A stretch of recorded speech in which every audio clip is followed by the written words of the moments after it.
Welcome in, everyone.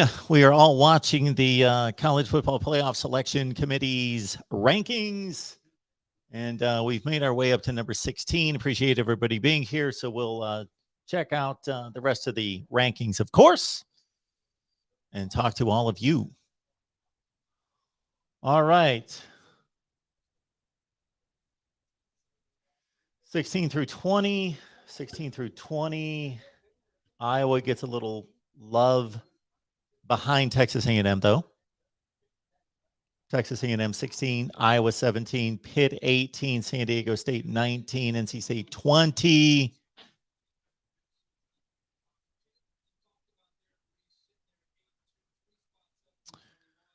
Pitt should get to that ACC championship game, but they got to beat Virginia this week. And NC State took it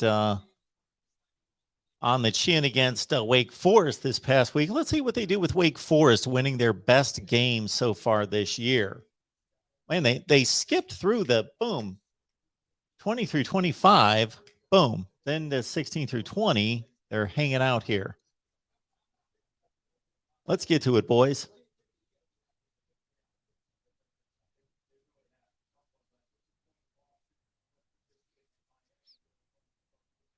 Yes, Pitt has lost to two pretty marginal teams.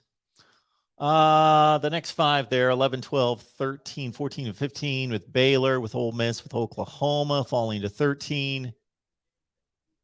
BYU and Wisconsin. Wisconsin's obviously on a roll. Oklahoma finally, their issues caught up with them. They only scored 14 points against Baylor, down by 2 spots from Baylor. Makes sense like that. I think I got Oklahoma right behind Baylor. I've got Ole Miss up at 10.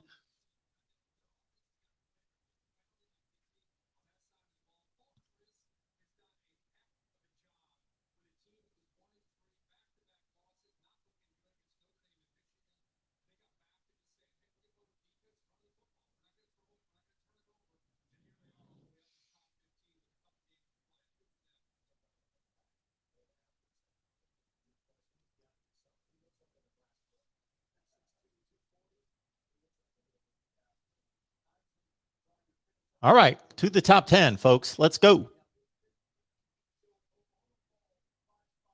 See what you guys have.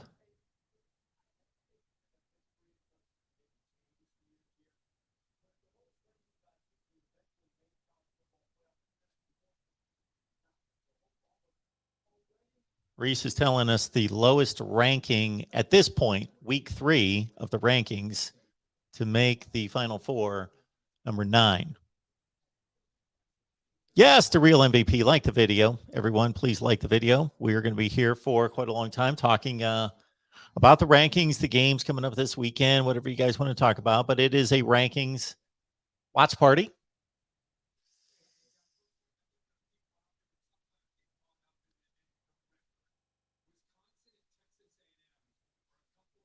I'm not necessarily seeing a lot of issue at this point. It doesn't necessarily agree with my rankings, but to a T.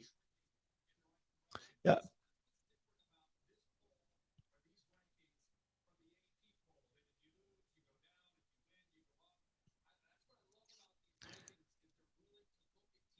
Kirk Herbstreit is explaining their thought process, which I agree with.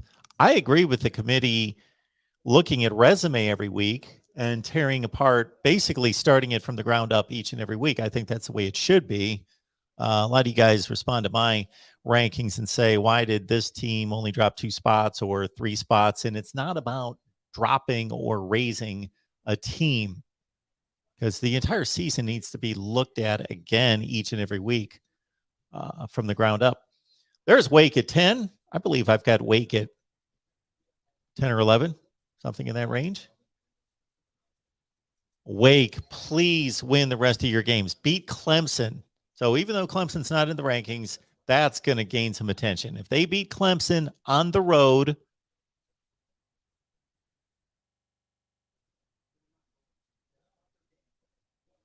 beat Wake Forest. Wake Forest beat Clemson on the road. Do it, do it, do it, and win the rest of your games and win the ACC with 1 loss.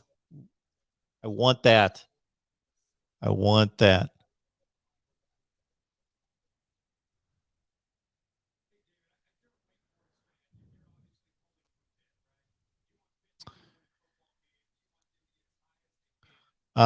So Frosty Monk says here, interesting that the Pac-12, other than Oregon State, gets no respect, but Oregon has been considered the underdog in multiple contests, including the upcoming game against Utah. Okay.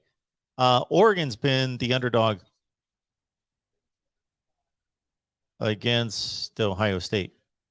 Where has Oregon been an underdog? Maybe they were at UCLA by a point. That's really not being an underdog if you understand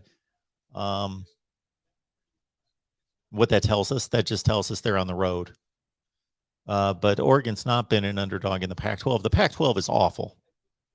The Pac-12 should be given no respect. It's just not a good conference. It's not a good conference. When I say no respect, you know what I mean. Yes, there are good players in the Pac-12. There are teams that are okay. It's not a good conference. It is by far, Frosty Mug, the worst conference. You can go through any measurement that you want that's legitimate, and the Pac-12 is the worst conference. And it's not really that close. For as bad as the ACC is, Pac-12 is much worse. Now, they might get a playoff team in. That doesn't always relate. You could have a top 4 resume, but be from the worst conference. It's happened before. Has not happened recently. Notre Dame at 8. Of course, you got to keep Notre Dame behind Cincinnati for obvious reasons. You almost could consider the Cincinnati-Notre Dame situation similar to the Ohio State-Oregon situation.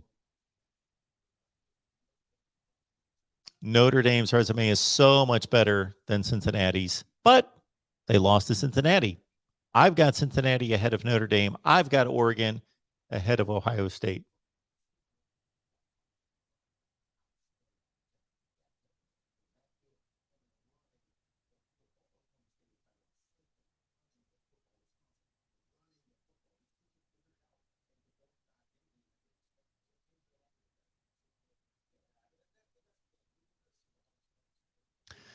And what David Pollock's talking about right now is kind of the difficulty in the rankings, too.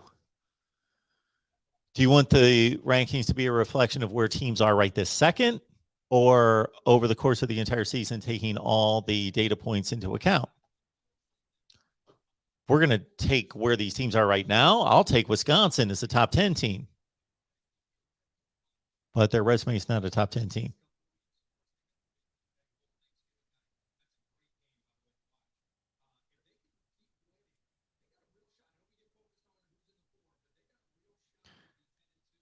What Ole Miss did this past weekend was pretty impressive in putting the defense on Texas A&M. So there are some things that we're kind of slow to coming around on because we just think that's the way it's always going to be. That's the way it's always been. The Big 12 doesn't play defense. If you look at the scores in the Big 12, they're not high. The Big 12 is not just this offensive league right now. It's not. It's no different than the other leagues now when it comes to offensive, defensive balance. And the other one being that Ole Miss can't play defense. That was last year. That was the year, especially the year before. Then that was last year. Ole Miss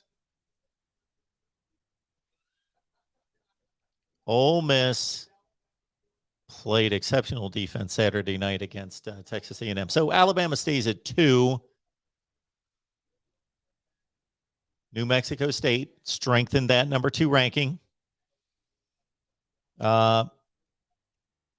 Oregon played a decent Washington State team, beat them by 2 touchdowns. Ohio State played a much better Purdue team, throttled them. Oregon State's put at 3. Okay.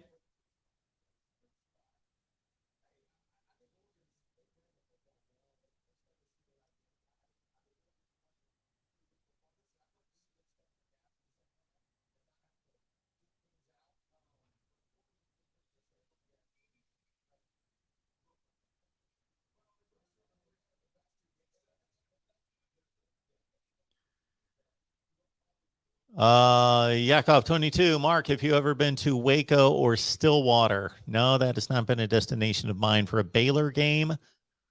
My brother went to Baylor for 1 semester or 1 year, something like that. Stillwater, Oklahoma State. I have not. Ohio State at 4. I've only been to SEC and Big Ten games. I've never been to any other college football game other than those two, except the MAC. Been to MAC games.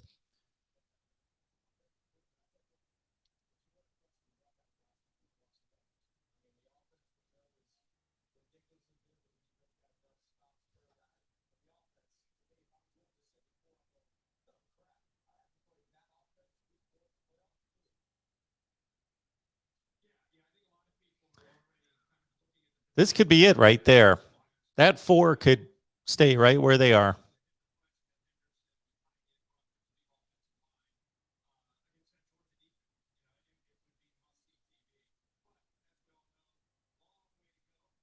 Yeah, long way to go. The Buckeyes have the toughest road. They are in the midst of the toughest road. Penn State, Nebraska, Purdue. They've navigated, but Michigan State, Michigan, a Big Ten championship game. Still 3 toughies left. Cincinnati at 5.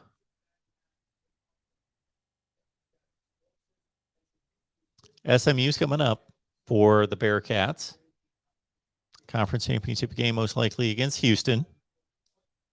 Unless SMU beats Cincinnati, and then we don't care about Cincinnati anymore.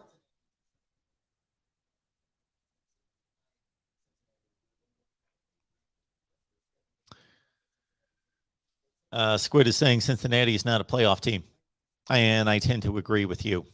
I think that any team that goes undefeated, we should have a playoff system for them.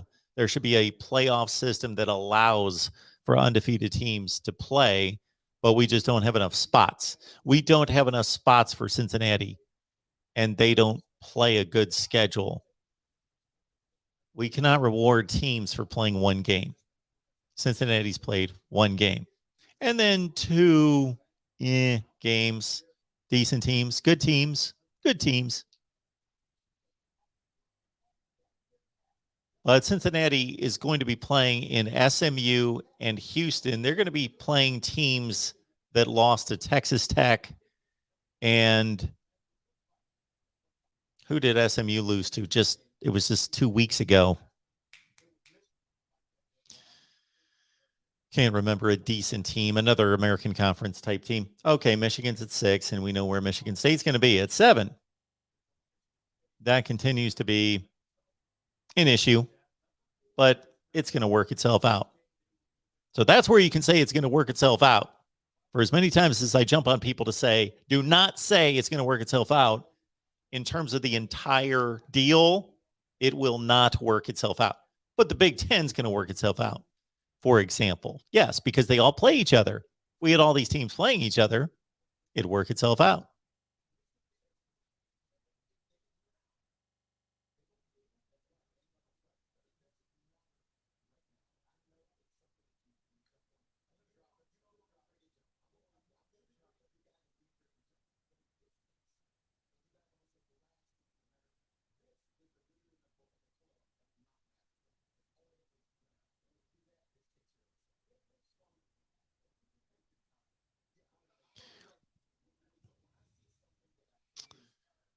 Oh, Mike, you thought Michigan was going to be 4?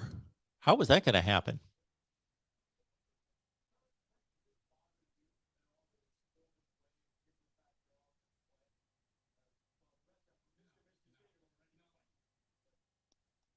Okay, Mike. See, again, similar to my rankings, you can't just say Michigan was 6 and they beat a good team on the road, so they should go to 4. Well, who moves down? Who are you going to move down?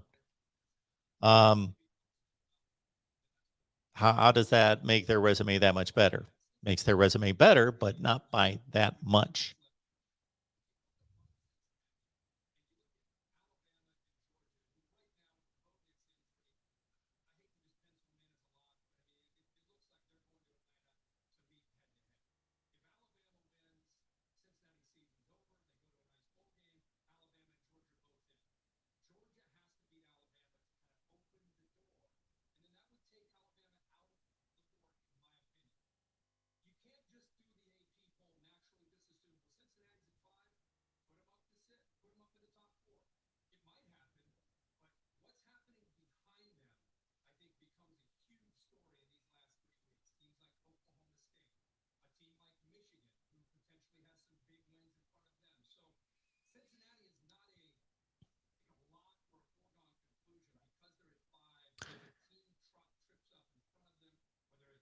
as opposed to last week and maybe the weekend before, I'm going to keep my patience and listen to the committee chair. So we can all listen to the committee chair together for as much as I want to fire up the phone lines and get this thing going.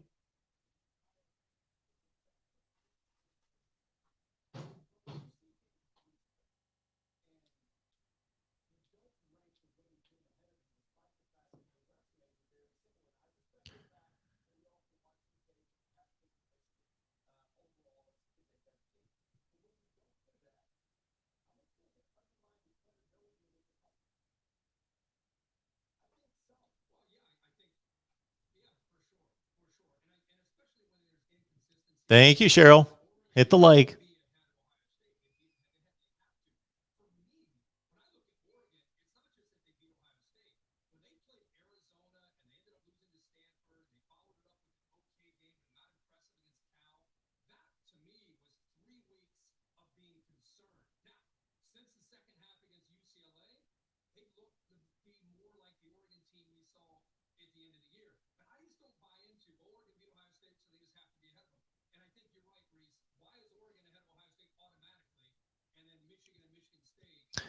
What they're talking about right now in the comparison between the Oregon Ohio State situation and Michigan State, I completely agree with. If anything, there's more justification, much more justification. It's not even close, justifying Ohio State above Oregon than justifying Michigan above Michigan State.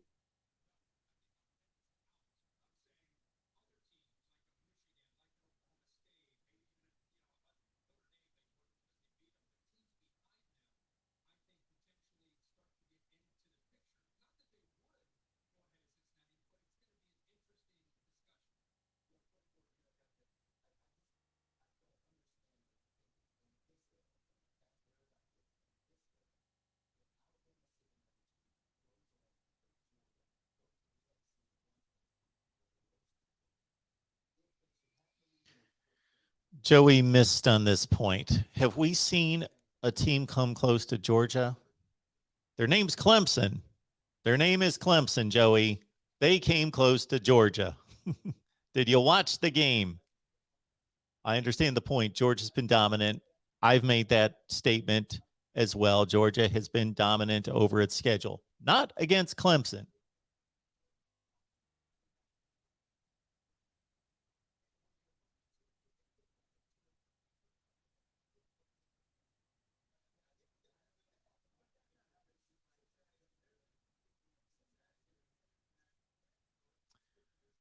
All right. I am going to be taking phone calls shortly. Let's hear from the committee chair, see what they say.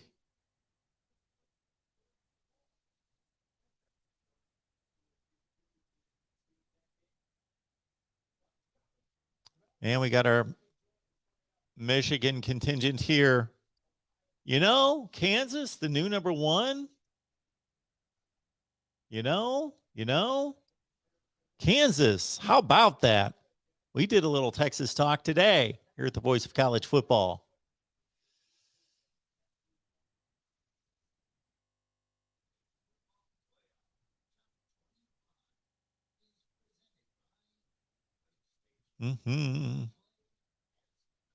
Sorry I was late. Sorry.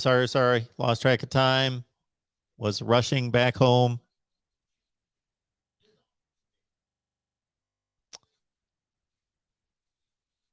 Okay, we can't take commercials. We just can't take that.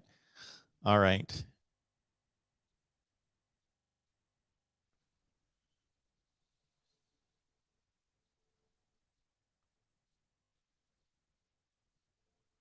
Okay, trying to catch up with you guys.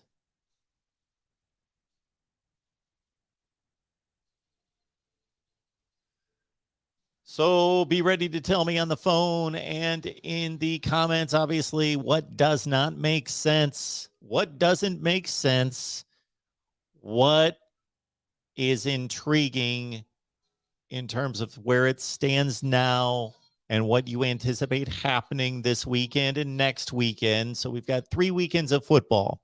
That's what it comes down to. We got 3 weekends of football. The SEC is taking the week off, basically.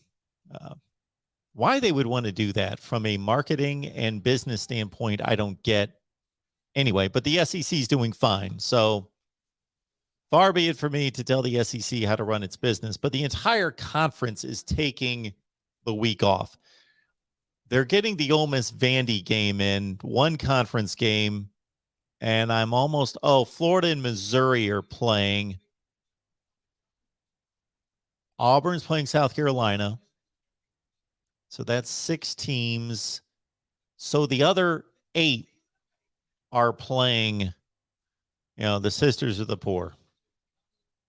They're just taking the week off. All right, let's get this chair on here. Let's hear what he has to say.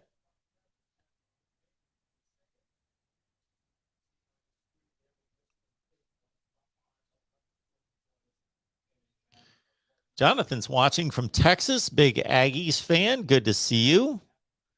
Took it on the chin last weekend. Could have been in this conversation still, as Texas A&M, I thought, was the highest, the 2-loss team that could have made a move and been a factor. Of course, gone to Atlanta possibly, but that's all said and gone. Unfortunately, we've got a Alabama shutdown of the SEC Western Division. All right, here we go.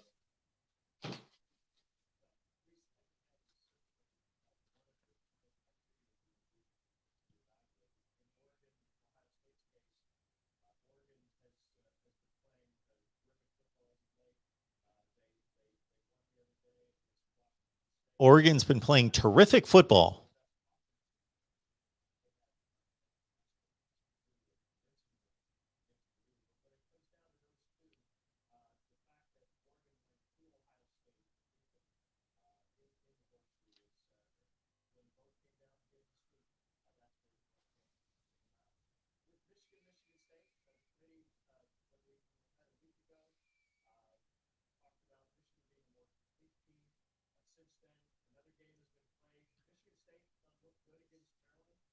I would love for him to explain to us how Michigan's a more complete team than Michigan State.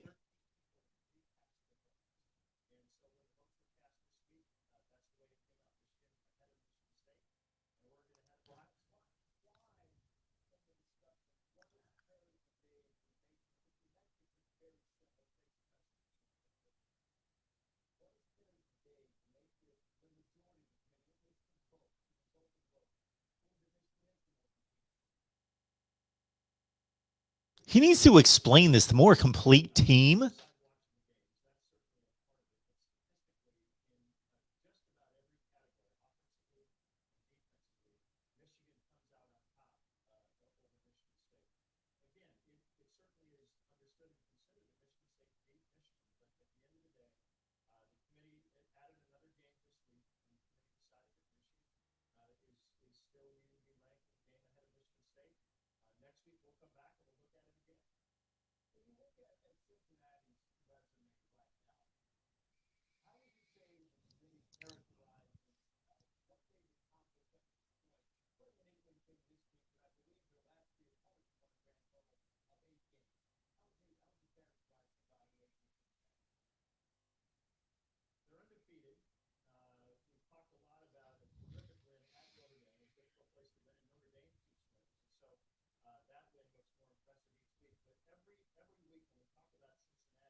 Kenneth, I'll answer that question as soon as we get done hearing from the committee chair.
Okay, we've heard enough. There we go. Let's fire up the phone lines and get everybody fired up for some conversation on the playoff rankings. Appreciate everybody being here and being patient. I just wanted to hear what he had to say. He's not answering my question about why Michigan State's ranked below Michigan in comparing that situation to Ohio State and Oregon. It doesn't make sense. It doesn't make sense. There are some points within that argument that I think are justifiable or valid, but if you put it all together, it doesn't make sense.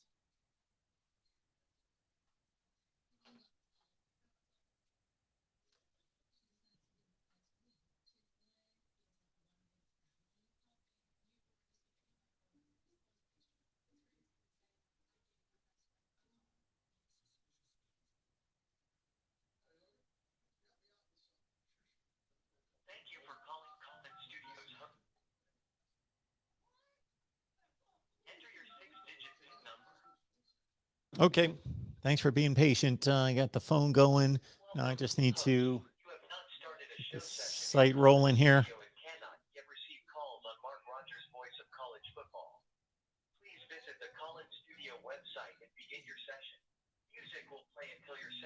Oh, don't play that horrible music. This is always the race I run here to try to get this set up before they start playing that horrible piano music. But it's playing. It is playing. There we go.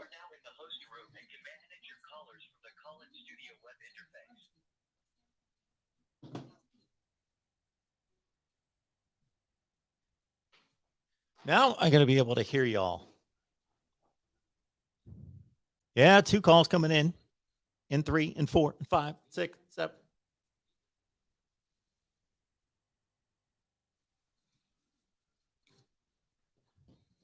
Stand by, stand by, stand by, stand by. Let me get a couple promotions in. Hit the like button. Go to Patreon. Check out my picks. Check out everything else we've got going. And God bless those people that just jump on Patreon and say, Mark, you don't need to do anything. We just want to support what you do. So Patreon, MarkRogersTV. You can go to the link that we have in the description section, or just go to Patreon and search MarkRogersTV. Also, you're shopping for Christmas. When you shop on Amazon, use our link in the description section below. All right, folks, here we go. Phone lines are open. Let's see who kicks us off here at the Voice of College Football. Who's on the line? Hey, Mark, it's Ben. Hey, Ben, what's going on? Oh, not much. Excited to talk a little bit of this college football playoff with you. I am too. I'm excited to talk college football playoff rankings with you, Ben. Let's get to it. What you got? Well, actually, can I start with your ranking? Sure. And I want to go with that, and then kind of maybe switch over to the college football rankings. And I wrote, I sent you a comment. Okay. And I'm just going to paraphrase a little bit, I think. But when I looked at your rankings, like, to me, I see maybe bias towards Ohio State. And, well, here's what I'll read it. I say bias towards Ohio State because for this reason, you put Oklahoma at number 2. And to me, it's like you did that to justify putting Ohio State at 3. And I can see Ohio State being ranked high. I think they're a good team. I mean, I think they deserve to be up number 1 or number 2, number 2 or number 3 spot, not number 1, number 2 or number 3 spot. But when I look at Oklahoma, I think you have to put Alabama, Michigan, Michigan State, just based on resume above Oregon. I don't see any way of putting Oregon above those three teams. Okay, hang on. Can we back up a little bit here? Okay, go ahead. Yeah. Your first point is that I'm biased toward Ohio State, so I'm going to enlighten everybody right now because I tell the truth. I'm transparent. Yeah. Am I biased toward Ohio State? Yeah, if there was a lie detector, I probably am. I try to fight it as much as I possibly can, but I've been an Ohio State fan for 45 years. So yeah, no. We could go through all my rankings from the time I started doing this, and I bet beyond a shadow of a doubt, I would lay my mortgage on it that I have ranked Ohio State lower than the AP poll or the college football playoff rankings more times than I've ranked them higher. I guarantee it. Yeah. Okay. So right now I've got Ohio State at number 3. And they've got them at number 4. And you're telling me that I'm overranking Ohio State because they should be where? No, actually, I think you're overranking Oregon. Okay. And I'm not sure if it's a bias because of.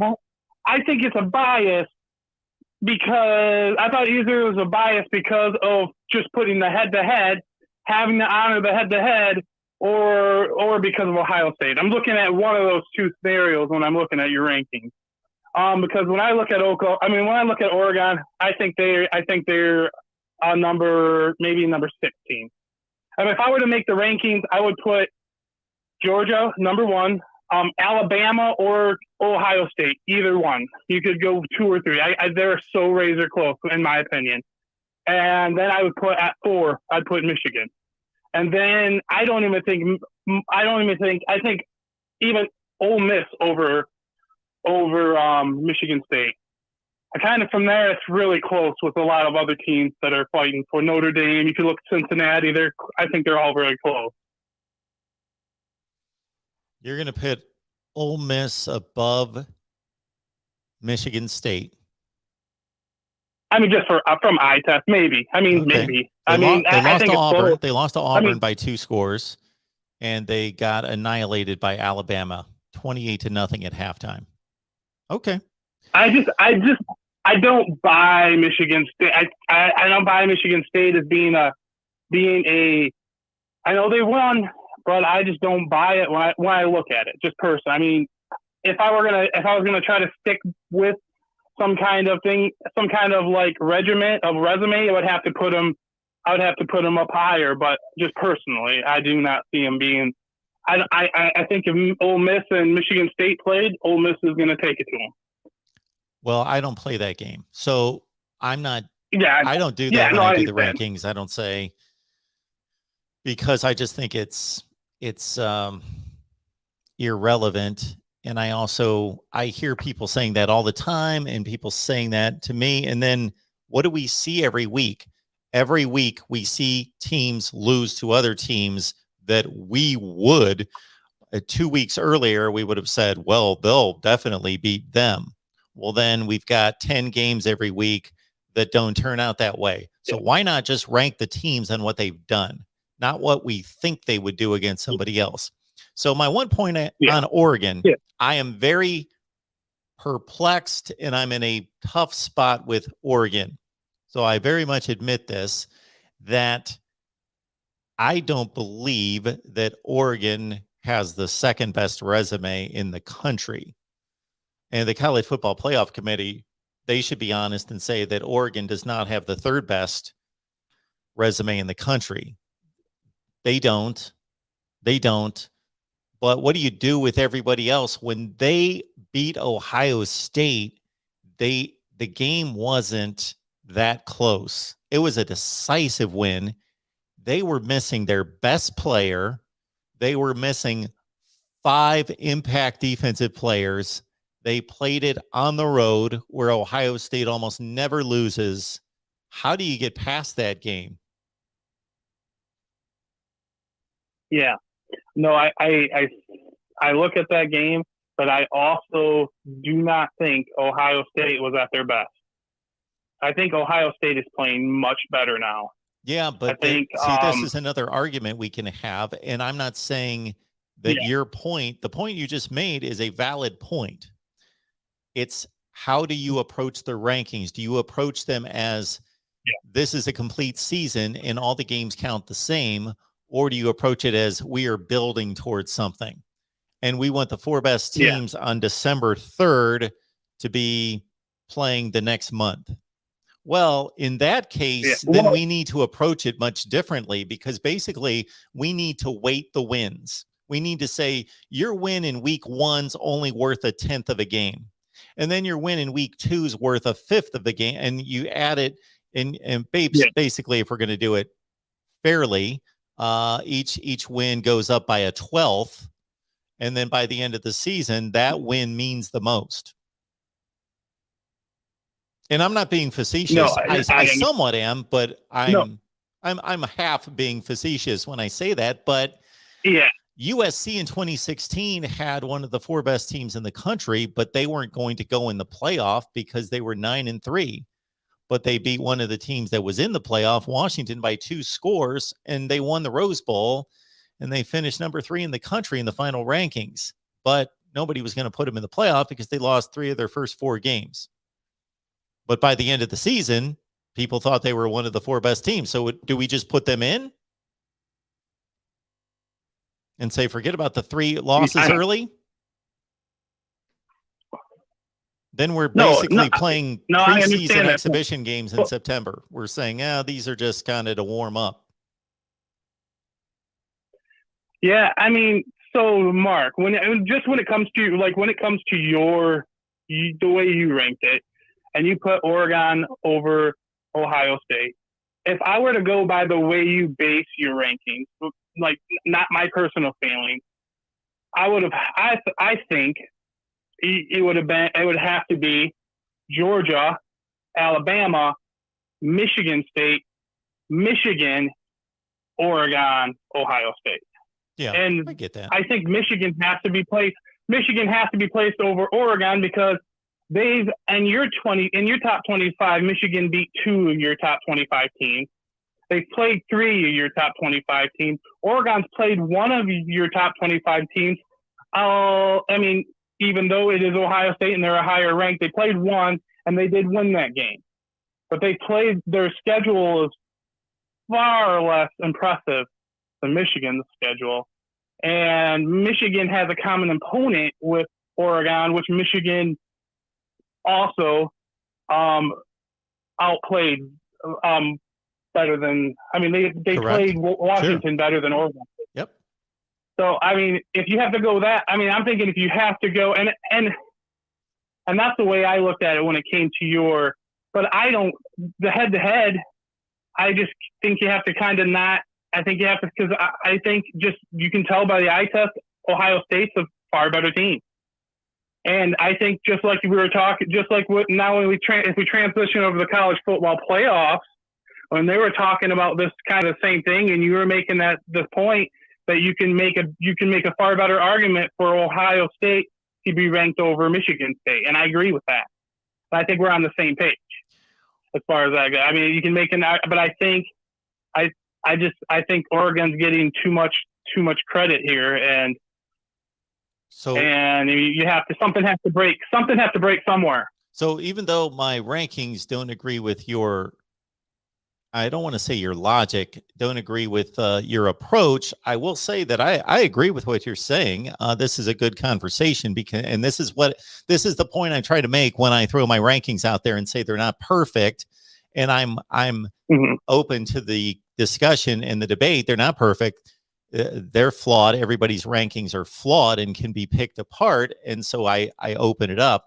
And these are the kind of conversations I enjoy, because basically what you're saying is that I have basically given Ohio State, I've had them, how do I phrase this?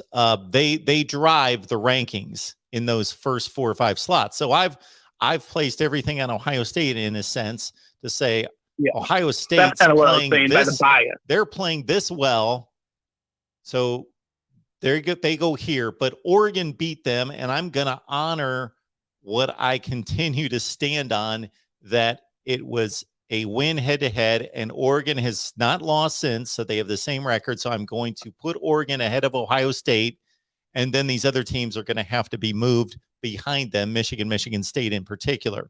Whereas you're flipping that and saying, I'm going to look at Michigan State and just basically say that they're better than, and you're making the direct comparison between them and Oregon and saying, I believe Michigan State have better resumes, put them in front of Oregon, and then say, okay, if you're going to honor the head-to-head, then Ohio State's going to have to be at the back of the line. I get it. But when you talk about Ohio State playing so well, we're all a captive of recency bias. So we can talk about bias, but I think recency bias grabs most of us. And Ohio State looked amazing against Purdue. Purdue, their defense is playing everybody well until they hit Columbus and got trounced.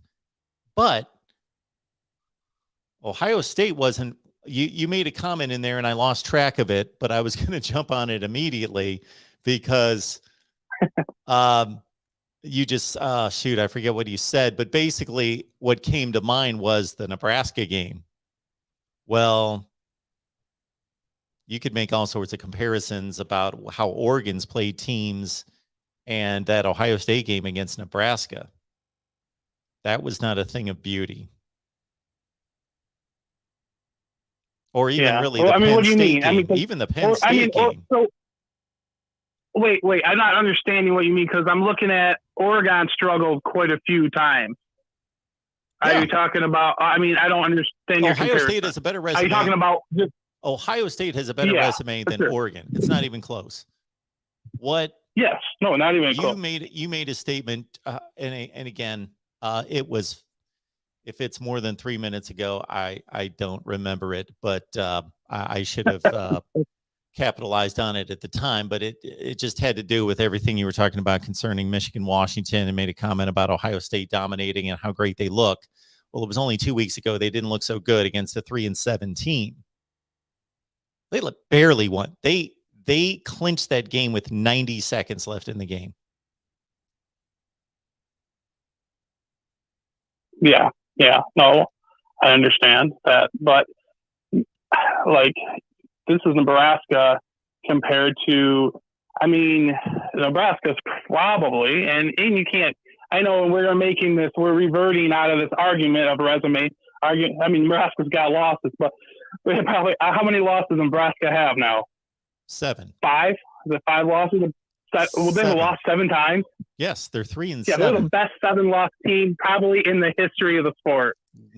Because they've taken everybody. They've taken everybody to the wire, and they've done it consistently. They just can't find a way to win. Yeah, they've beaten Fordham, Buffalo, and Northwestern. About that. Yeah. So it says something about Nebraska. Where they're not. At least they're not getting blown out. So Nebraska looks like an outlier. They're a what's the term? They're a special case, and from my evaluation purposes. I know you can make an argument against it, but you got something's got to break somewhere, because I wouldn't have an issue. That's what we're looking at. I would not have an issue if somebody argued that Oregon does not belong in the top 4. And they would make the same argument that is similar to the Cincinnati argument and say, and it's to a higher level, because the Pac-12 is for as much as we ridicule the Pac-12, it is still substantially better than the American Conference. But we would basically say, Oregon, we're not rewarding you for playing one game this season. That's what we're saying to Cincinnati, or at least I am. We're not going to reward you for playing one game. You beat Notre Dame on the road. That was great. That's a great win. But why does everybody else have to play 5 or 6 of those kind of games? You play one game. We're not going to reward you all the way through for playing one game. Oregon, we're not going to reward you for beating Ohio State because you play in a horrible league that's not close to the 2 top leagues in the country, and is even decidedly worse than the Big 12 and the ACC, so we're not going to reward you. Yeah. No, I actually agree with that. I mean, I make that argument that Oregon doesn't deserve to be in the top 4. And even though Ohio State lost the head-to-head, I think Ohio State deserves to be there, and for the reasons that they're just a better team.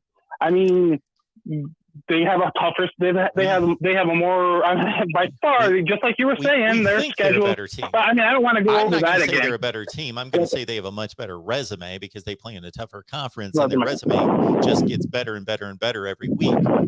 But I don't know that Ohio State. I don't know that Ohio State would beat Oregon if they played again. I think they would, but Ohio State could play Oregon like they played Nebraska 2 weeks ago, and Oregon could beat them again.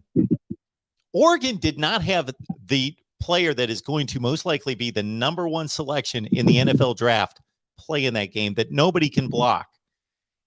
And they were missing other key defensive players in that game, and they still won. Yeah. I mean, that's impressive. But here, it comes down to this then. You want to put a team like Oregon that's played one game against a really good team, Ohio State, or you want to put a team like Michigan who that's played, 4 really good teams, 3 for sure, if you don't want to count Penn State. No, I count Penn State. 2 for, okay. But I mean, think they're good. Well, actually, I would say, yeah, but you played and they have one loss to a team that's a good team. Oregon lost to Stanford. So do you want to put that win against Ohio State above? Then what if they're so good to beat Ohio State? Then what business do they have losing against Stanford? Well, that argument. Do you want to put that argument above, can be applied? Do you to want to put that above what Michigan's done? That argument can be applied to all sorts of teams throughout the years. Yeah, that can be applied to Ohio State in 2018. Don't lose to Purdue by 4 touchdowns. Well, you beat all these top 15 teams, but don't lose that game. All right, I better move on, but I appreciate the call, Ben. Okay. All right, Mark. Catch you later. Have a good one. You have a good one. Bye. Yeah, rankings are they're not easy. They are fun to debate. They're fun to compile. But sometimes you can kind of trip yourself up. And certainly people have different perspectives on it. And you guys have probably, if you've watched me for a while, understand the difference between when somebody calls and they've got some inane comment or perspective on something and I shoot them down because I'm like, you don't make any sense. You don't know what you're talking about, versus you disagree with me, but you know what you're talking about and you've got a good perspective. Let's have a conversation. All right. Welcome into the Voice of College Football. Who's on the line? Hello? Mark? Yeah. Yes, sir. Who am I speaking with? Hello? Yes, sir. Going once? Going twice? Hello? Okay. I don't know what happened there. He was there. Hello? One more time. Now he's gone. All right. Go to our next caller here at the Voice of College Football. Who's on the line? Hey, Mark. It's the real MVP. How you doing? The real MVP. What's going on? Well, that was a heck of a interesting phone call you had with Exploring with Ben. Sure. It was a very good discussion. But my response to Ben, as somebody who will defend Oregon, is why play the game then? Yeah, that is the thing. Why play the game? Because if Oregon doesn't make it and they go 12-1, I would say we're never scheduling a great team again. Because there's no point. They would have no incentive. They'll be like, okay, we're not going. We're a group of 5 status. Yeah. And then the argument against that could be, well, then go undefeated in your conference. Go undefeated against everybody. But then the counter to that is, well, we're not requiring everybody else to do that. And so either Right. we have an issue with the Pac-12 and we just say we're going to treat them like they're no longer a Power 5 conference, they're more like a Group of 5 conference. That's how we're going to treat them. Or, you know what the remedy is? Expand the playoff. Right. Well, I think honestly, not even that's probably the most effective. I think it's better scheduling across the country.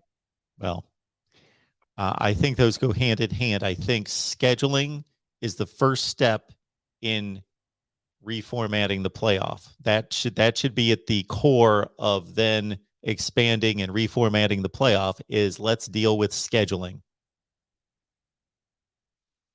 Yeah. So the thing, to answer your original question before you got on the phone call, the thing that doesn't make the most sense is Michigan still being above Michigan State. They had their chance to fix it, and whatever more complete team, Mark, if the more complete team, you think they would have won the game. So when it was stated more complete team, the first thing I think of is if somebody says, I'm going to compare Wisconsin and somebody else, and this other team's a more complete team. Okay, Wisconsin runs the ball 80% of the time. I get your point. They can't throw the ball that well. Michigan State can run it as well as Michigan. They can pass it as well, if not better than Michigan. So I don't understand what he's talking about. Right. I don't understand. Another thing that kind of surprised me was Ole Miss being in between Baylor, Oklahoma, and BYU. I thought Baylor, Oklahoma, BYU would all be together because they've played one another. I wonder so I don't know how that. I wonder if we're overvaluing, and I'll include myself, BYU. Let's see here. Look at BYU. Well, they're 14. They've beaten some Pac-12 teams. Exactly. So at least they've played Power 5 teams. I mean, unless maybe de facto they're in the purgatory zone, I guess. They are, aren't they? Yeah, it seems like we're treating them like that. They're in between the Power 5 and the Group of 5. They are. They definitely are. I don't know where to put them. They play the oddest schedule in the country. I say that every time. I used to do schedule rankings during the off season. And I would make this comment about BYU every year. They play the weirdest schedule of anyone. It's a little bit more balanced than it usually is, but because they were able to pick up USC at the end, and that looks impressive. We know USC is not any good this year, but it looks impressive because what usually happens to real MVP is that BYU, they can schedule all these Power 5 teams in the first month and maybe into October a little bit. So their first 5 games look like crazy good. And then they've kind of got nobody to play because all the other conferences they're playing each other.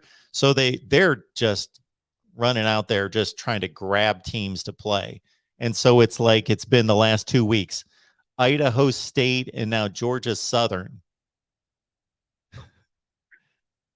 One year, a couple of years ago, they played Wagner like in the middle of November. It's interesting. So they've beaten. Okay, Utah's a good win. Arizona State's a decent win. Washington State's an okay win, and Virginia's we could make a debate between Virginia and Utah being their best win. So those are the 2 best wins, and then Washington State, I'll give some value to, along with Arizona State. They lost to Boise State by 2 scores. Boise State's like 5-4, 6-4. They lost to Baylor by 2 scores on the road. Those are the 2 losses. That's understandable.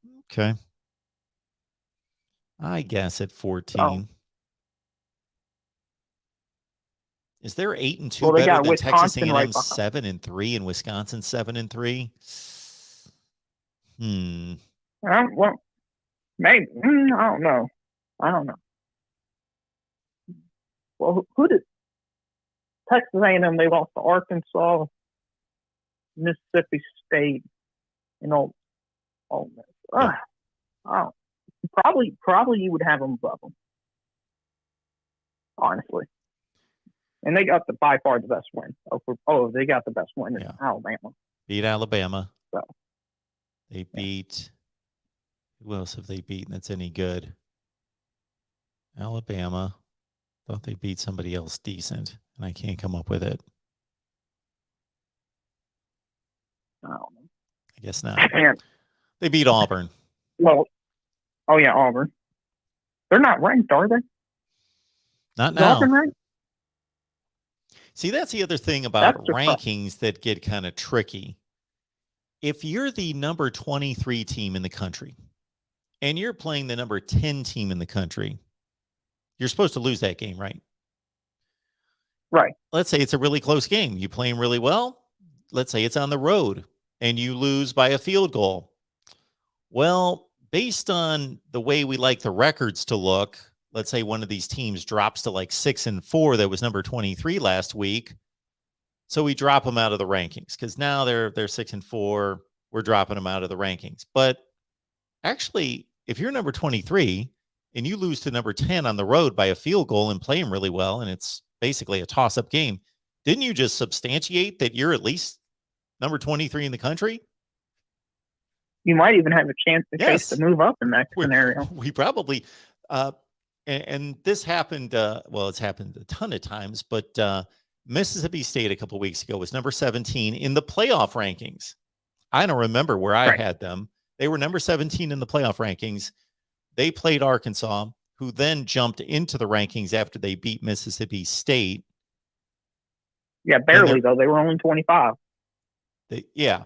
And they beat Mississippi State on the last play of the game, missed field goal at Arkansas, and the committee drops Mississippi State all the way from 17 out of the rankings. And I don't think there's a perfect answer to that. It's all fluid and dynamic, and it involves other teams and where they're positioned, but it just goes to show you it's not easy. And if you're the number 17 team in the country, truly, and you lose a toss-up game on a missed field goal at the gun against a team that then jumps into the rankings, I don't know. It's just, it is difficult to assess. Well, I would like to say that you were saying 23 is Utah, and they're actually favored this week against number 3, which is surprising. Oh, well. So Vegas. I'm not too surprised Vegas thinks by Oregon's going down. Yeah. No, but Utah's not. I mean, Utah might be the second or third worst ranked. Well, I think they're worse than UTSA, but I think 24 and 20. I think Mississippi State would beat Utah tomorrow. Oh, I'll take Mississippi State in a game against Utah. Right. So I also think Arkansas. I don't understand how Arkansas moved up 4 spots after beating LSU in double overtime. Well, I don't disagree them being 21, but I think they should have been there last week. If that's all we're looking at, I totally agree with you, but I don't know. I'd have to look to see what happened around them. There might have been a lot of teams around them that lost, like an Auburn and other teams that did not look good and dropped. That might have elevated them, not necessarily that the committee thinks, okay, this is some great win. That's fair. Yep, go ahead. No, you're fine. It's your show. Well, I was just going to say, it's my show, but I can talk all night if I want to. That's why I give you guys the floor. I can sit here for 5 hours if I really want to. I don't know if anybody's going to be listening to me in 5 hours, but I just don't think that there's been a time where I got hung up on these rankings because of a situation like Ohio State and Oregon. If there's a team early in the season that wins some huge game like Oregon did against Ohio State, and the team that lost the game takes off and is this team we thought they were going to be, like Ohio State, and the other team is either a really, really, really, really good team and shows it against other teams, or they lose. or, or they fall off. And so then we can just kind of dismiss them. But Oregon continues to hang in there. Oregon's kind of in the worst case scenario for the rankings, because if they were pulverizing teams, I would get them being 3, because they're only supposed to beat up on bad teams. But they're struggling against bad teams. Yeah. And you can't really punish them because of that win. But at the same time, if you did a poll, I think 90% of people, maybe even 95% of people would say Ohio State is probably going to win that game. Mm-hmm. But this is something I've seen in the projections. Do you think it's possible that the committee says, okay, Oregon, Ohio State, you're going to play again, first round of the playoffs? Oh, the first round of the playoffs? Well, sure, they could play again. Absolutely. Well, that's never happened, is why I'm saying it would be at first. Never happened. And last year they avoided it with Clemson, Notre Dame. Yeah, but those were 2 teams that just played. Well, first of all, they played twice, not just once. And they also played in the ACC championship game just a few weeks prior to. Plus, Notre Dame was clearly the 4th team out of the 4. They were clearly number 4. Yeah. Okay. And do you think it's fair to say that Oklahoma State is the lowest team that controls its own destiny? Probably. Where are they? 7? 9. I got to pull these up here. Yeah. So if Oklahoma State wins out, how can they be kept out? Well, I guess they could be kept out by Alabama, Georgia, Ohio State, and Oregon. So they don't completely, but they're in great shape. Something's probably going to happen to help them. Do you think a 2-loss Alabama would get in over a 1-loss Oklahoma State? Because Georgia has to play Alabama, and I think that would be a very interesting argument. A 1-loss Big 12 champ versus Alabama, 2 losses. Well, I think Alabama's better than Oklahoma State, but I will be here pounding the table saying Oklahoma State got ripped off, that they won their conference. They only lost 1 game. They should be in the playoff over Alabama, who did not win a conference, lost 2 games. And also, if you look at the Oklahoma State the last few weeks, I mean, they've been pulverizing teams. I mean, they haven't played good teams. They haven't played bad teams either, but they destroyed TCU this last weekend. Who else have they played? They beat up Kansas by like 50-some points. They killed a TCU team that beat Baylor the week before. Right. So I think if Oklahoma State was named with Oklahoma, they'd probably be higher in the rankings. Well, I'm not one of these conspiracy nuts. I just think that's the case. I think Oklahoma State's brand hurts them, because I think their resume this whole time's been better than Oklahoma. Oh, it has been. Well, until they lost. Right. Well, Iowa State, though. I mean, Iowa State's not a horrible team. Yeah, but they lost. I know they've got 4 losses. So I had Oklahoma State ranked ahead of Oklahoma too until they lost. And Iowa State's not great. Yeah. They're okay. All right, man. Well, thanks for the call.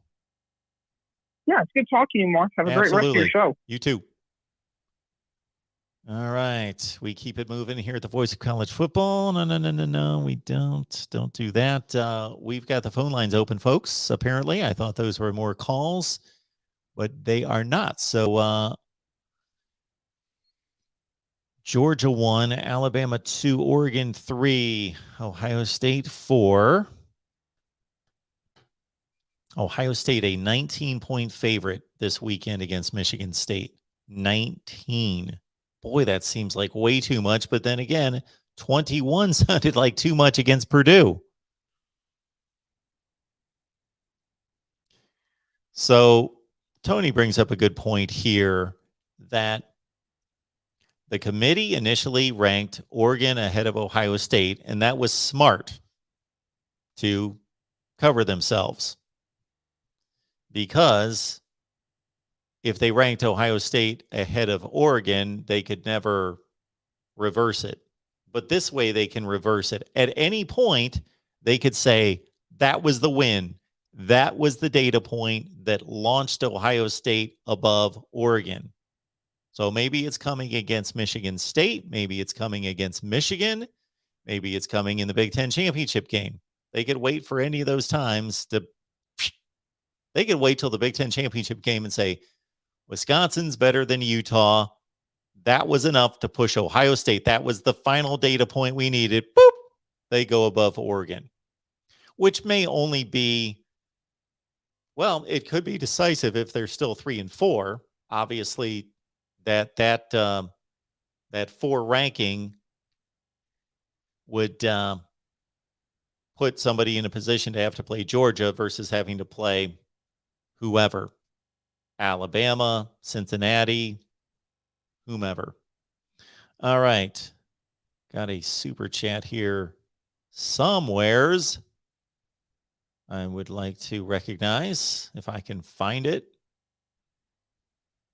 Man, there it is.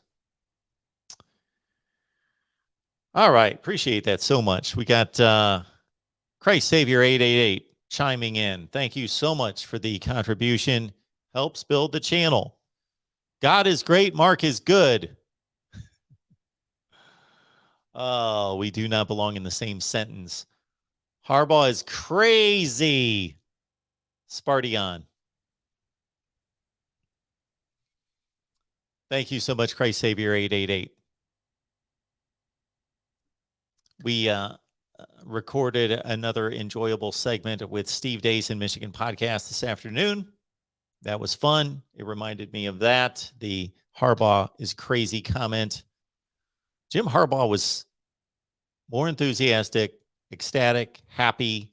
That's the way it looked after the Penn State game than I've seen him as a Michigan head coach that I can remember. Maybe he was back in 2015 at some point or 2016, but I do not recall him being that exuberant after a win.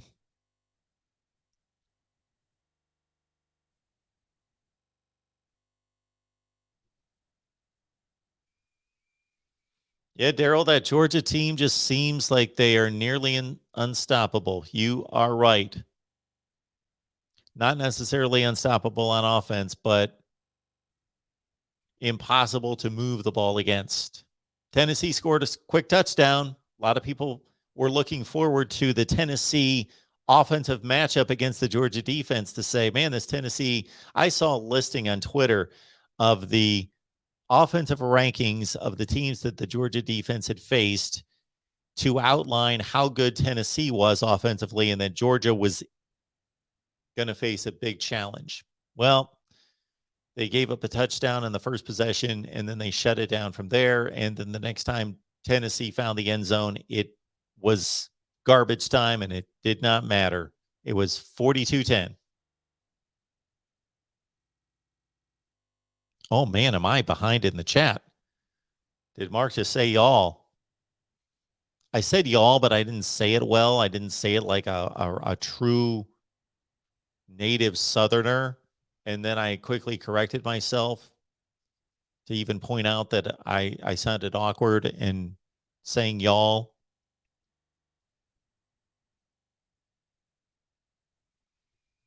I think Jim's on here all the time touting this Oklahoma State-Georgia matchup.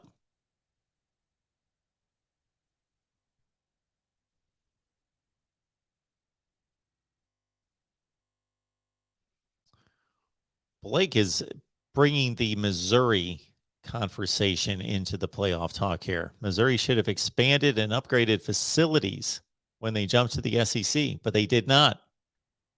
Failed to do that.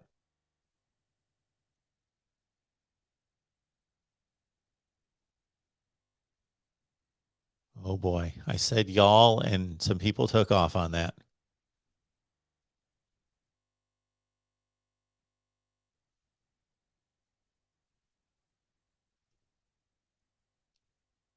There we got calls. As soon as I say the lines are open, there we go. Very nice. Welcome to the Voice of College Football. Who's on the line? Good evening, Mark. It's George in Oregon. What's going on, George? Yes, I'm using my James Earl Jones voice. I hope you're not sick. Are you okay? You have no, I'm not sick. You have 224 people in the chat. Uncle Lou has 189, and I was watching Pete too, but he only had like 27. But anyway, showing me 255 right now. Okay, I'd probably have to click on and click back off. Anyhow, this is hilarious. I'm doing Uncle Lou's chat while I'm watching your show and doing your chat. And then I called into you and I went into his chat and I said, hey, everybody, I'm on Mark Rogers' channel on hold. Come on over here. And then I said, Lou, come on over. He has 224 in the chat. You only have 100 and whatever it is, you know. George. Why did you do that? Why does that matter? Just because my season's over. I'm coming up with creative things to do. Stirring the pot. We love Uncle Lou. And Pigskin I know, Pete. he loves us too. Yeah, it's all in good fun. Hey, I was being so nice to Georgia for the last few weeks because I was in shock. You know how when a person's in shock, they don't respond. But I just decided to cheer for Georgia. Like, why not? Let these poor, long-suffering souls, 40 years with nothing to show, 4 decades. Let them win. Let them get it out of the way, you know? So and I was in Uncle Lou's chat. Yeah. Yep. Go ahead. I was in Uncle Lou's chat being friendly, and some guy jumped in and started talking about Mrs. Mullen and sticking her tongue in a player's mouths and having sex with them. And I flipped. I'm done with it. I'm cheering for Alabama. I'm making Stetson Bennett jokes again. It's over. My kindness is my weakness. I can't do that again. They mistook kindness for weakness. Well, thanks for bringing that conversation to us here about Dan Mullen's wife sticking her tongue in players' mouths. That's what they're saying. Those Georgia fans go, oh, backwoods, man. It forced me to point out to them the reason Jake Fromm left is because there was some kind of a vicious love triangle between Stetson Bennett, Jake, and Kirby. I mean, otherwise, tell me, why did Jake Fromm walk away with no NFL career? He had beat Florida 4 years in a row or 3 years in a row. Why did that kid walk away? There's something weird going on in Athens. And now Stetson Bennett's our quarterback. They have 45-star players and a 1-star quarterback. Yeah. That is not Kyle Trask back there. That is Stetson Bennett. There's a big difference. You know, George, you know what my experiment is when you get on here or anybody else and are not talking about the subject that is the predominant subject tonight are the college football playoff rankings. So that's why we're here. We're talking about the college football playoff boring. rankings. We got 3 weeks. So we got 3 weeks to go on that. Yes, we do. When you jump on, I noticed 254. Now we're down to 230. So we've lost like 25 people. So you know what that tells me? We should be talking about the college football playoff rankings. All right. I should have said something about the rankings, I guess. Oh, my God. Uncle Lou just put me in timeout. All right. Back to football. I hope he blocks me and bans me. He banned me for a couple years. I don't care. Gives me back 8 hours a week. Okay. I'm exaggerating, 2 hours a week. All right, George. Call me back. All right. On another night. We're talking about the rankings. I got no jokes or nothing. All right, George. Have a good one. I'll see you guys We'll later. See you soon. Love y'all. There we go. Let's get back to some rankings talk. I usually leave it wide open to any college football talk, and I would tonight to a certain extent, but obviously we're here to watch the rankings and respond to the rankings. So bam, that's what we're doing. Welcome in. Who's on the line? Kevin, Dallas, Georgia. How you doing this evening, Mark? I'm doing well, Kevin. How are you? I'm doing pretty good. I can't complain, and I'm trying not to look at the world through crimson-colored glasses. I know as far as our last conversation, I had stated as far as it'll all come out in the wash, but if I could restate that, Your Honor, I'll just simply state that when it's all said and done, Marcus, everyone's going to be there supposed to be there. I don't see it to be a matter of it being a lean one way or the other. as far as the next two games for pretty much everyone except the number one ranked team in the country will be pretty much playoff games. You know, Alabama versus Arkansas, Alabama versus Auburn, those are playoff games. As far as the next couple of games, Ohio State has playoff games. Next couple of games, even Boomer Sooner has. I mean, as far as on the Oklahoma State side, that is, will be, you know, playoff games. So it's going to play out, Mark. It's going to play out as far as the regular season games. And then, hey, yes, sir. I always enjoy our conversations. I appreciate your phone call. Hope you know that. But I am not in the camp of it just works itself out. You know what works itself out? Right now in the Big Ten East, Michigan, Michigan State, and Ohio State all have one loss, and they all play each other. That works itself out because they all have to play each other. So that will work itself out. But all the rest of this, I don't think it worked itself out in 2014, 15, 16, 17, 18. The only year that it was clear-cut who should be in the playoff was 2019. It didn't work itself out last year. So I'm not one of these that just thinks it works itself out. Yeah, there's a conclusion. They make a selection. We get to the end of the line. We play our conference championship games, and then these 13 people tell us the top four, but that doesn't mean it worked itself out. That doesn't mean that there aren't teams that are going to get left out that have just as good a resume as teams that made it. That is true, Mark. But as far as those dates that you stated, would it be safe to say that in each case there was the same team that got the short end of the stick, or was it different teams in each year? 2014, Florida State went undefeated. Then we've got 5 teams that won conference championships that had one loss. Ohio State, Oregon, Alabama, TCU, Baylor. Who do you select? And therefore, the teams that get left out, well, they can throw their hands up and say, we've got just as good a resume as the teams that made it. We could go through every year. Last year, why does Notre Dame make it with one loss, 10 loss? Well, I think in that particular case, Mark, it was as always, like I say, as always, because then I would say that I'm going to cast aspersions against the Golden Domers, and under no circumstance do I want to do that. But it seemed like in that particular case, it was more of a beauty contest, you know, and that's, as far as in that particular case, Mark, I have to say that I had an issue with that just simply because of, I would say, Mark, it's safe to say that I may have a year or two on you, and by that being the case, our generation is a little bit different from the other generation in the respect that as far as looking at Notre Dame as far as the Four Horsemen, et cetera, the younger generation don't see that. You have to sell them simply on, okay, great academic institution, has a football history, but I'm selling them more on academics as far as Notre Dame. So in that particular case, as far as last year, I had an issue as far as Notre Dame. There have been other cases in which, hey, University of Alabama got the short end of the stick, and as well as all the other teams have. And is that right? No. But it's unfortunately it pains me to. Well, I was going to say that it's the best that we have, but it's not the best that we have. It's just simply it's the only thing that, hey, they're willing to give any credit, any credence to right now, unfortunately.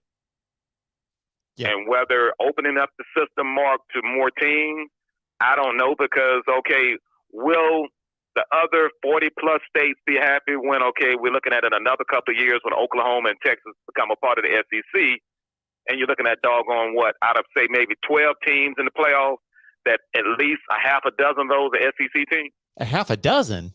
Or about a minimum 4 teams. Okay, maybe 4. Maybe. But would the other 40 states be okay with that, Mark? Well, first of all, I'm not so concerned with who's happy or unhappy. I'm concerned with fairness and inclusiveness in this case, in that I just want every conference to be represented. And then there's no excuse. Then the excuse becomes, if you don't get selected for a wild card spot, then and people are gonna complain. My team didn't get selected. We were 10-2. We played in such and such conference. You know what? Win your conference. But you can't say that now. You can win your conference and be left out of the playoff.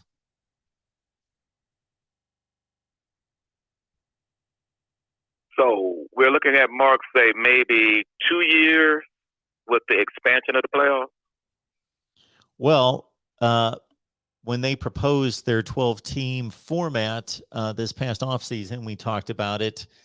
I believe that they said that this definitely would not be implemented by 2022. 2023, I believe, was the earliest, but now they're still back to the drawing board.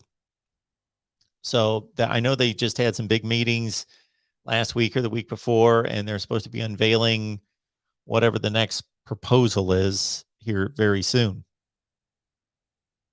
The reason why I asked is because one of the earlier callers had stated in regards to scheduling. And Mark, if you really want to, if you want to use some non-Sunday school words, Mark, as far as scheduling for next year, I would ask you if you have 30 seconds that you can blow, for lack of a better way to say it. Look at the University of Alabama schedule next year, and that will make you. It will make you stand on the top of the dome as far as Atlanta, or the top of the dome as far as in DC, and you will be like, my God, how in the world can this team be? Because at worst, as far as all the teams in the SEC next year, and I'm just using Alabama as far as an example. The only games of Alabama, for example, the toughest game they have on the road next year is Texas, and which, upon further review, will that be their toughest road game next year? So by that being the case, next year is going to be the season in which everyone is going to be up in arms as far as scheduling, because the SEC across the board will be by far the worst scheduling in the history of the league. So you're going to probably have, at bare minimum, maybe 3 or 4 teams that will only have one loss. So why do you think, or why is it your position that the SEC schedule next year is going to be much worse? Well, I know that as far as when it comes to most of the teams that play, unfortunately, directional states, but as far as this year, just for whatever, well, I take that back. The 22-23 season seems, for whatever reason, it stands out more.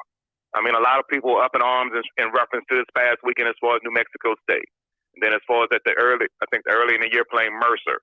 But for whatever reason, it seemed like the schools in the 22-23 season would make Mercer and New Mexico State look like doggone Ohio State and Michigan State.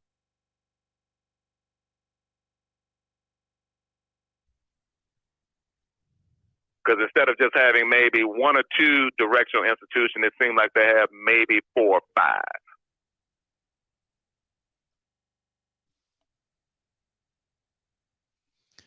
Yeah, Alabama has 3. Is it 3? Well, they've got 2 extremely weak games in Louisiana Monroe and Austin P next year. Then they've got a Utah State game.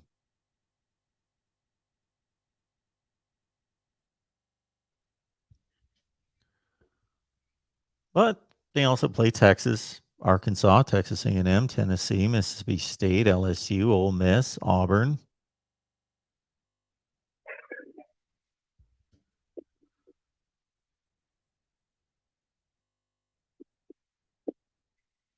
But it just appeared, for whatever reason, I guess when you name those first 2, I just honestly, Mark, I just couldn't look any further on the schedule, because I was just really done.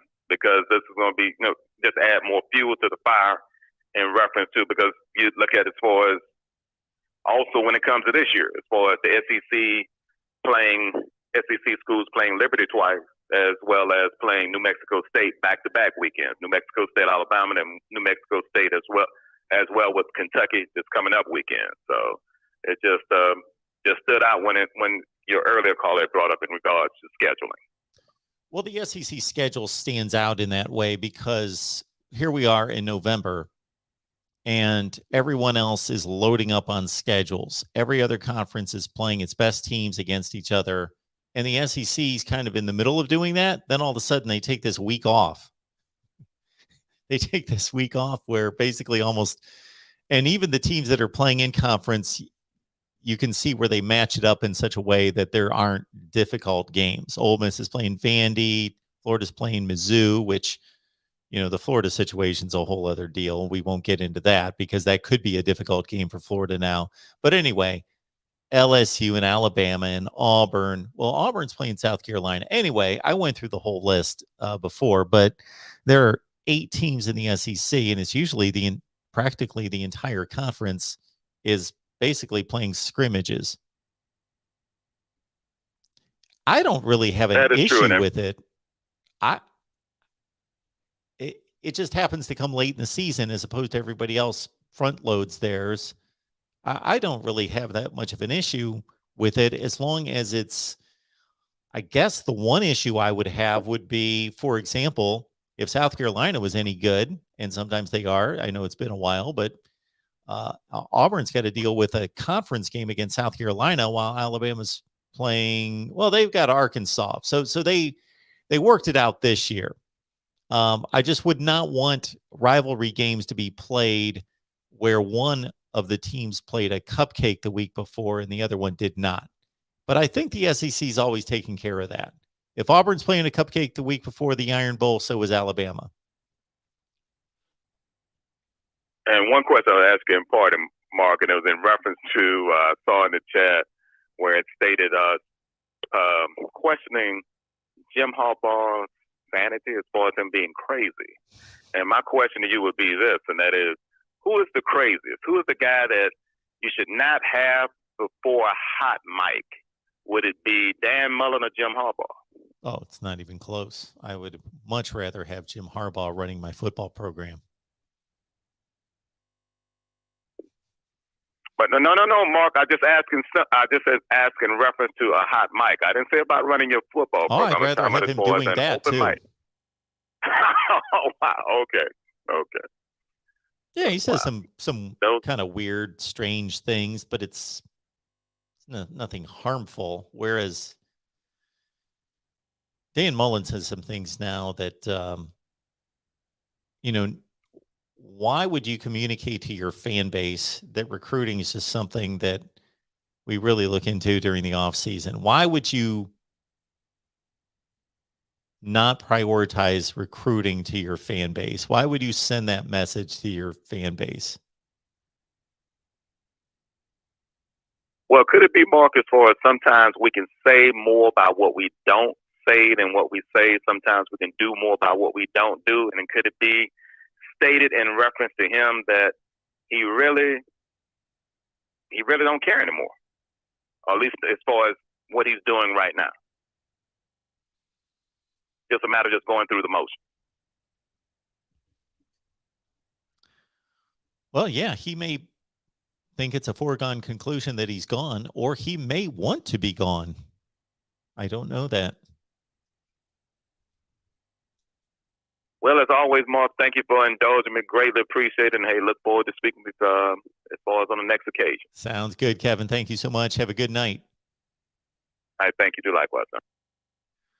All right, let's keep it going here at the Voice of College Football. Who's on the line? Hey, what's up, man? This is Will calling again, the Michigan fan. How you doing tonight? I'm doing well, Will. How are you? Pretty good. I had 2 quick things I wanted to get to you about, but the first one is I know we talked about this a little bit before, but I was wanting to get a little more insight because I talked about, Michigan being ranked ahead of Michigan State, and I was wanting to get, I know how I feel about it, but I know you're you, and you're you just have a lot of knowledge with this kind of thing. And I have a lot of knowledge with Michigan football, but not as much with other teams. Are you in the bandwagon to where you think that it was wrong of them to rank Michigan State ahead of Michigan? Or are you in the bandwagon where you think it was right? And could you tell me, I guess, for either side you're on, why you feel that way? All right. So this is not one of those discussions where I would say, okay, this is the side I'm on, and I really see no validation or no legitimate argument on the other side. It's just so one-sided. I think it's ridiculous that anyone would think the other point. So that's not the case here. I totally get the argument on both sides. I don't think it's a ridiculous conversation. But Michigan State and Michigan have played very similar competition. It's not like comparing Ohio State and Oregon, two teams that obviously played. Michigan and Michigan State both played Rutgers. They will, after this weekend, both have played Maryland. They both played Nebraska. And even the teams that haven't been the same within the conference are similar type teams. They played a non-conference game against fairly similar competition in Miami versus Washington for Michigan. And of course, they played.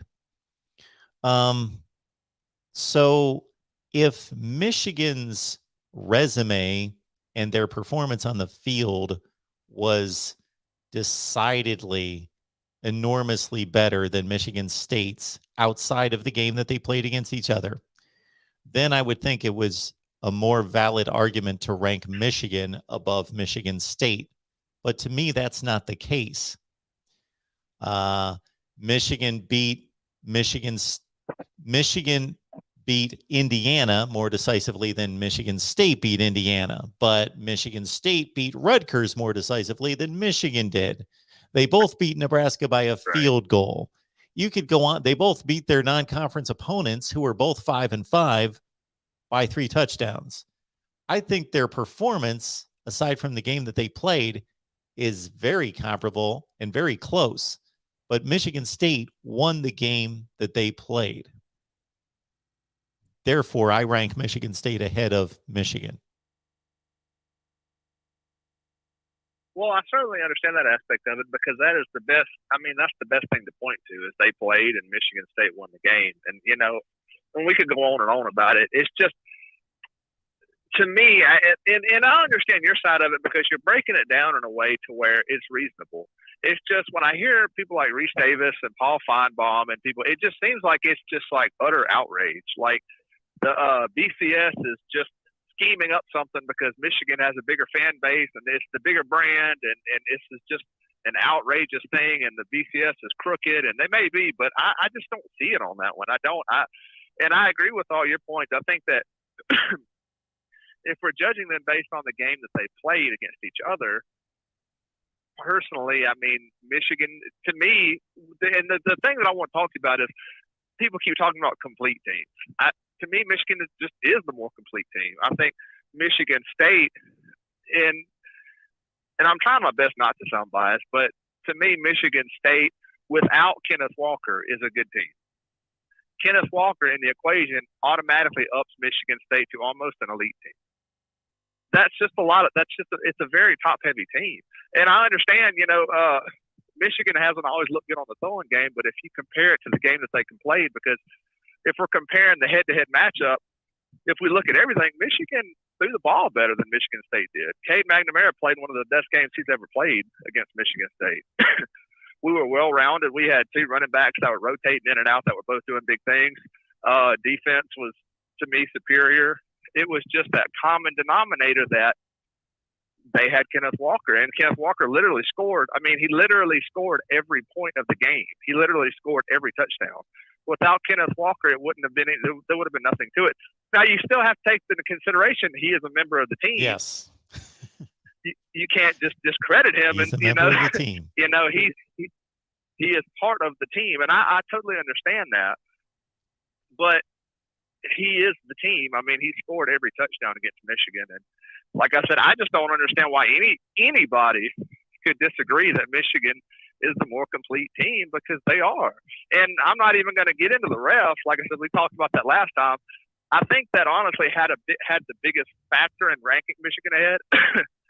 Like we talked about before, I understand every game there's going to be a couple bad calls. That was something totally different. Michigan State literally could have given the referees the game ball after the game. It was literally that bad. it was bad call after bad call after bad call after bad call, all the way down to the very last play when there was obvious holding, and they let it go, and Michigan State got the ball back. So, you know, being a Michigan fan, and I know you could understand being an Ohio State fan, when you see all these outlets, not your program, but more like ESPN and places like people like Paul Feinbaum, and they're just railing against your team. And you know, you have to look at stuff like that. And to me, I don't see how anybody can make an argument that Michigan State is a more complete team. You know, they've got one player that is extremely elite, and I'm not hating on Michigan State, but you just have to look. I just think we just have to look at everything that goes into it. I mean, you look at the score; they won the game. There was probably 6 or 7 completely bad calls throughout that entire game, maybe more than that. They literally took a touchdown away from us. But you know, if we're going to just go bluntly just off the score of the game, well, then we could say they're the better team. You know, but I just don't understand where the outrage is coming from. That's my main thing. It just seems like everybody is just unbelievably outraged that Michigan State is ranked behind Michigan, and it just doesn't make sense to me when you look at that game and you look at how close it was, and then you look at all the bad play calling, and even with the bad play calling, it was not the bad play calling. When you look at the bad refs and the calls they made, even with the refs going against Michigan, it was still razor close. So that's my big thing. The other thing I want to talk to you about, and this is kind of off the playoff. What do you think about Jimmy Lake getting fired at Washington because he slapped that player's helmet? Do you think that was the right thing to do or not? Well, I know that the Washington athletic director or whomever was making the announcement and released the statement from the university said that it didn't have to do with any one particular incident. I got to think that if Washington was 8-2 right now and not, what are they, 5-5, 4-6, that Jimmy Lake would still have a job. So I think it also has to do with he just has not been impressive in his development of that team. So I think it's a combination. Yeah, it seemed like that gave him a way out. I will say honestly, I was kind of baffled a little bit because the media made it sound like he hit a player. He struck a player in the face. He slapped the player's face mask with a play sheet, a play call sheet, a laminated play call sheet, and then he pushed him. Now I understand like the 19th, like with Woody Hayes, like uppercutting a player. You know, I understand stuff like that, but are we getting that soft in the game of football? Where I mean, Apparently. anything. I know I have more of a problem. Yeah, I mean, I have more of a problem with Oregon's head coach when he chewed out his player a couple weeks ago. I had more of a problem with that because I don't like just public shaming.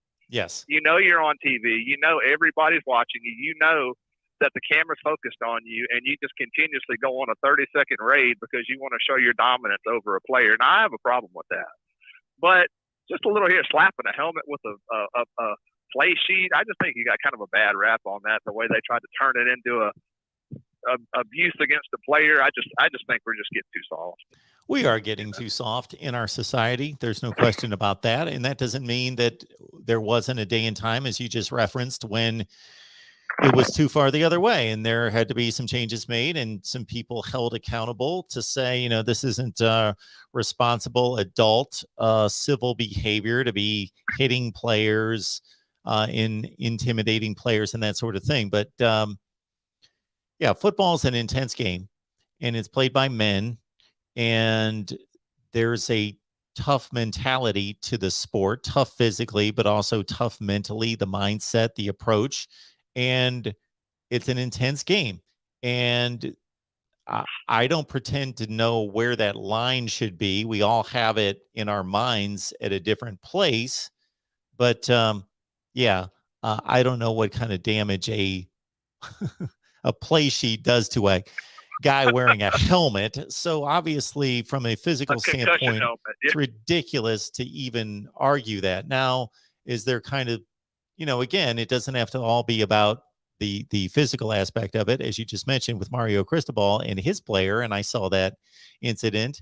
I didn't like it at the time because Yeah, there's a way to do that. There's a way to handle it knowing that you're on television and that's going to be shown. So you are shaming that player. Yeah, it really brings me back to the Jim McElwain to get with the Florida player. Like, I think that was probably the worst one when he literally went off about 45 seconds screaming and hollering. I mean, it was just, he knows he's on. These coaches know they're on TV. But as far as just a little something here and there and a little slap on the helmet or something, I just don't see a problem with that. The last thing I want to say, and I'm going to let you go because I know you got other callers, and I'm just going to make a comment. Mark my word on this, Mark. I believe I'm right now. And, talking about Michigan State, I'm not hating on Michigan State, but Michigan State's going to lose their next two games outright. They're going to lose to Ohio State. I don't know yet whether it's going to be by a little or a lot. We'll know Saturday, and then they're going to lose their last game against Penn State. Penn State, I was at that game. I didn't realize that Penn State considered us a rival. See, that's the problem with Michigan. Everybody considers us a rival. every game we play, it's a rivalry game. Whether it's Ohio State or Michigan State or Penn State, everybody wants a piece of Michigan. I don't know why, because we haven't even done that much. And Michigan State is never going to be our real rival. I don't care what Jim Harbaugh says. Ohio State will always be the real rival of Michigan. It doesn't matter whether Michigan State's beating us or not. That is our 100% factual rival. And they're never going to be able to take the place of that. It doesn't matter if they're winning or not. But look, I'm going to let you go, Mark. I appreciate you taking my call. I'm sorry for motor mouthing. And just have a good night. No worries. Thank you so much for the call. I appreciate it. All right. Thank you. And so the caller there definitely had a point on the Michigan side. So I could have stated the same thing that he did. The Michigan argument in being ranked higher is that, okay, if two teams are being evaluated and we lost 37-33 on the road, forget the score for a second. It could have been a 1-point game. It was a 1-score game. It was right down to the wire, last possession. Well, if you're losing that game on the road, and statistics tell us that there's a decided advantage at home, well, we're evaluating those two teams. If they play at a neutral site, what can the conclusion be? That it's a toss-up. So they lost the game on the road. And then, as mentioned, not only are Michigan fans complaining about the calls made in the game, the Big Ten office succeeded that there were missed calls in the game. So the Big Ten office actually has apologized to Michigan to say there were missed calls in the game. So I have no issue with somebody making the judgment based on those factors to say Michigan should be ranked ahead of Michigan State. Welcome into the Voice of College Football. Who's on the line? Hey, Mark. How's it going? This is Emmanuel. Hey, Emmanuel. What's going on? Not much. Hey, I always have the worst questions, but you always have the best answers, Mark. So I appreciate that. Worst questions, best answers. Well, I appreciate that comment, but I can't imagine that you've got the worst questions. But let's hear the next one. All right. So I wanted to look at two things affecting football recently, which is the transfer portal and early signing. Okay. I wanted to get your thoughts on do you think those are good for football, or are they more hurting football? Well, let me attack the easier of the two, which would be the early signing period. So you're talking about the December signing day versus February. Yeah. Okay. So I did not think that the backlash from coaches was as strong as I anticipated it to be when it happened. But I do remember certain coaches, Urban Meyer probably being the most famous, saying he did not initially like the early signing period. But because when you think about it, they're busting their tails basically all year, but specifically since the last week of July going into August. And if you play a conference championship game, that sets you into December 4 or 5 days. And all of a sudden you've got to turn around and deliver this class in 10 days. And there's probably a number of players that are on the fence that you really want to target in those last 10 days. And then you're preparing for playoff games or bowl games, whatever it is. And we start playing bowl games on the 17th or 18th of December, which is only a couple days. It's usually and going to be this year again. The first bowl games are going to be the Saturday after the Wednesday of National Signing Day. So those teams that are playing in bowl games, they're trying to prepare for bowl games at the same time that they're trying to lock up a recruiting class. So none of that made much sense to me either. But it seems to not be, I don't hear any complaints from these coaches. Some of them say, we actually like that we're getting this all wrapped up and done, and we're working on the next class, and we can get into the next year and play our last game, our bowl game, and we've pretty much sewn up the class, and we can move on from there and focus on spring practice. And so there hasn't been much issue there. And if anything, I think the impetus for moving up National Signing Day was more so for the player benefit that these athletes had expressed, not any particular group, but just in general, that they get worn down by the recruiting process. It's probably enjoyable for them to a certain extent, but getting text messages and calls from coaches all the time, and of course there are dead periods in which they are given a respite from that, but it can be tiring for the student athletes aspect as well, because even if they commit to a school back in July, they're still going to be recruited because a number of them flip, of course. So I think it was done more from the student athlete perspective to get it over and done, because it had been the basic feedback that most of them had already made a decision and wanted that to be finalized and done so they could move on with the rest of their senior year of high school and not be hounded by coaches for another 2 months. And if they chose not to, they could wait until the February signing date. In terms of NIL, I don't think there's any way to gauge right now the impact on the sport. The impact on the player is beneficial for the most part. Money always magnifies everything, and money always makes things more complicated. Money can be a good thing. Money's a tool. Money can be used for good. Money can be used for evil. It's a tool. But we all need it to live. And there was no reason for these student athletes to be deprived of the opportunity based on their performance on the field and the fame that they gain from that to benefit from that. So I think it's the American way. I was all for it.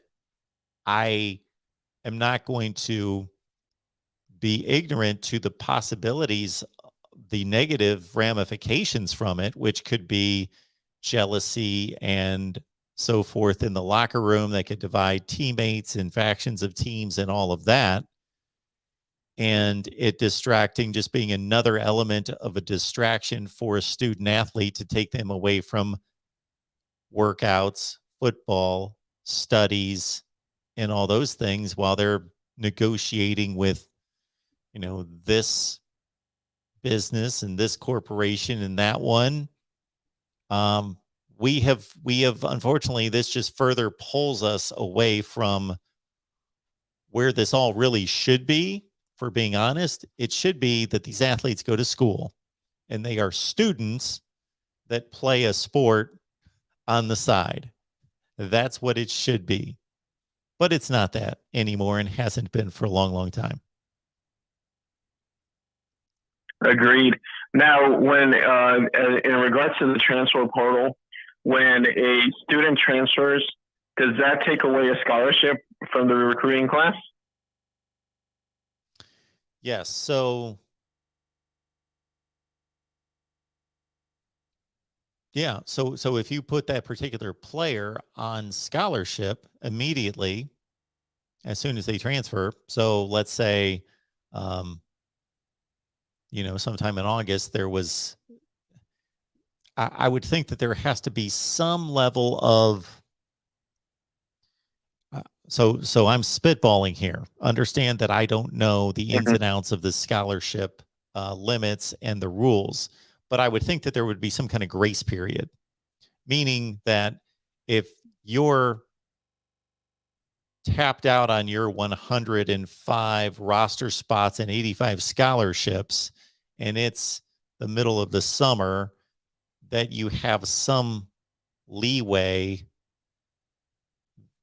because if you denied bringing on an athlete, if you said, okay, well, if the rule was we cannot expand our roster anymore because we've hit our limit, well, the day that you're denying an athlete from transferring to that particular school, the next day somebody could enter the transfer portal from that school, and suddenly they've got a scholarship open that they didn't have open yesterday, and they missed out on those opportunities. So I would think that there's some kind of, they have to stay within a certain scholarship limit, and probably there are checkpoints throughout the year.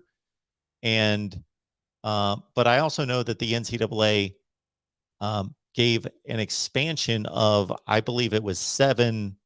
I don't know if it was 7 scholarships or 7 roster spots or both, for this next season, because of the super senior rule and all these athletes that have stuck around. Obviously, with all these athletes, and it's a domino effect, because it went down through the other classes, not just affecting the seniors, but it gave everyone the opportunity for an additional year of eligibility. Well, that would obviously impact your recruiting class size and would grossly limit the number of high school players that want to play college football to be given that opportunity. So they didn't want to do that. So they expanded the rosters and the scholarships by 7 for this next football season. And then they said that they would reevaluate after that. Got it. Yeah, no, I was wondering about that, just because these are pretty new things to college football that have only been implemented a couple of years. But last thing before I go, I'm looking at the rankings, and I see that most teams have about 20 commits as of right now, 18 to 20. And I'm looking at Arizona because I'm always watching for the Pac-12. Arizona State has 5 commits. So what are they waiting for, I guess, when you have, I'm looking at pretty much, I'd say about a good 50 to 60% of the teams already have about 18 commits. 20 commits. Wow. How do they, that's an interesting strategy. I'm really shocked to see that. Yeah. Yeah. I don't have an answer for They're you. ranked 97 out of 100. Obviously, their issues off the field are impacting their recruiting class. Man, I just wish that, if I won the lotto, I would donate it to the Pac-12. They need all the help they can get. I don't know what's going on, but it seems like we're always last in recruiting, last in good coaching, last in passionate fans. Well, before you would do that, I would caution you to have them explain to you and sign a contract on what they would do with that money, because I wouldn't just turn over money to the Pac-12. Yeah, that's probably a smart thing, but I would end up donating it to USC anyway. Football needs USC, needs presence from the West Coast. It just really does. And I will let you go and let another caller go, but I am so looking forward to the USC hire. It needs to be a big name. Well, there you go. I would think more or less it needs to be a good coach. Been a lot of good coaches hired in the last 10 or 15 years that didn't have big names.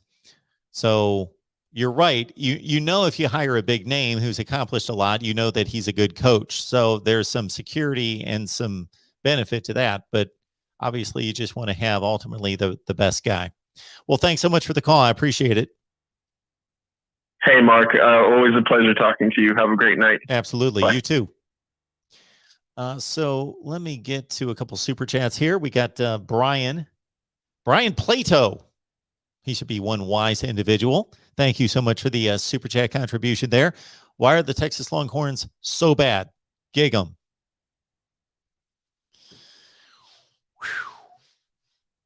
They have culture issues at Texas. They had them before Steve Sarkisian. He's either incapable of cleaning them up or he has not had enough time. So I would agree he's not had enough time, but that doesn't mean he's capable of it. He may never clean up the issues with Texas football. Texas has a talented enough team to be 7-3 or 8-2 right now, not 4-6. I don't know why Steve Sarkisian was hired. I'm on record many times of saying this at the time to say, I'm not predicting that he's going to be a failure, but I would not have hired him. I don't get it. I don't understand. Just because you worked for Nick Saban for a couple of years and you had this prolific offense, which I think we're seeing a trend. Alabama fans would have to remind me who the offensive coordinator was with the Tide before Lane Kiffin. But anyway, since Lane Kiffin, you could go on through the line, Steve Sarkisian and Bill O'Brien. Hello. They recruit the best athletes. They've got the best players. They've got dynamic players at every position, an offensive line that's amazing. Not necessarily this year, but an offensive line that's amazing in the whole deal. So every offensive coordinator at Alabama, as long as they know what they're doing, is going to be good. They're going to score 1,000,000 points and ring up ridiculous yardage totals. This is not difficult to see. So does that qualify you to run one of the top 5 to 10 programs in the country? When you showed that you mishandled Washington and USC. And of course, we know what the off the field issues were at USC, but taking that aside, and that I'm sure affected his job performance. But if you look at what he accomplished or failed to accomplish at Washington and USC, he was, if anything, worse than his predecessor and his successor. So in terms of a resume, I don't see how that qualifies him for the Texas job. Now, he may turn out to be the guy and he may turn it around, but I'm on record as of the hire in saying I would not have hired him, and I don't know what qualifications he has. All right. We've got another super chat or two in here if I can find them. I always like to honor them, of course. And they're often attached to questions. So our next one's coming in here. Well, we've got our guy, Falconer X. Falconer X is the king of the super sticker. So Falconer X, whatever a super sticker is, we appreciate it. Thank you so much for the contribution and for being here. And for those people that want to know what the call-in number is, I apologize. I am sorry that I just posted it here in the last 5 minutes. That's a bad habit of mine. 860-499-3332. It's on the bottom line ticker. And there might have been one other super chat. Maybe, maybe not. Man, am I behind in this? Okay, that must be it. I still haven't gotten to the bottom of the comments. You guys are pumping out the comments tonight. Wow. I'm like scrolling this thing as fast as I can. Oh, there we got 2 super chats. Let me get to those as well. We've got Justin. Thank you so much for the contribution. Appreciate that so much, Justin. Ohio State, Michigan State will be a great game. Go Bucks. Hit the like button, please. Absolutely. Hit the like button. Consider contributing. If you have a connection to a possible potential sponsor, please hit me up at MarkRogersTV at Gmail. Justin, thank you so much for that. We will have analysis from both sides, meaning Michigan State and Ohio State, on this big game in the Big Ten East, the biggest game of the year in the Big Ten thus far. We just released analysis on the Michigan State side today. We will do so for the Ohio State side tomorrow. And of course, our Ohio State Buckeyes live show is tomorrow at 1:30 Eastern on the Ohio State channel. So join us for that. That will be a big time. Super chat coming in from Ben. Thank you so much for that. I have to show my appreciation for all your great content, especially considering the obvious challenges you face doing so as an Ohio State fan. Yeah, the brain doesn't operate that well as an Ohio State fan. So there is a challenge there. That might be my excuse. Super chat. Thank you so much. Appreciate that coming in from Travis Walker. Thank you so much for that. Much appreciated, Travis. Good to see you. I saw where somebody else, and I lost track of their comment because there's a zillion of them, had commented that they subscribed tonight. So anybody that's listening right now that's not subscribed, please do. The benefit to you is that you hit the bell for the notifications to know when we go live or when we upload new content. The benefit for us is we just want to build a subscriber base and continue to build this channel and all the 25 team channels. So there's probably people listening to me right now that don't realize that we've got, my goodness, Ohio State, Michigan, Nebraska, Penn State, Iowa, Wisconsin, Oklahoma, Texas, Notre Dame, Oregon, USC, Texas A&M, Florida, Auburn, Tennessee, Alabama, LSU, Florida State, Virginia Tech, Clemson, and Miami channels. All those. All right. I am now also considering why the viewer count was probably different on what George saw versus what I'm seeing, because we're simulcasting on other channels. Got 2 calls on the line. Let's take these 2 calls, then we'll wrap it up for the night. Welcome into the Voice of College Football. Who's on the line? Hey, Mark, it's George. Wait a minute, George. You're George, what's the missing some rule? super chats.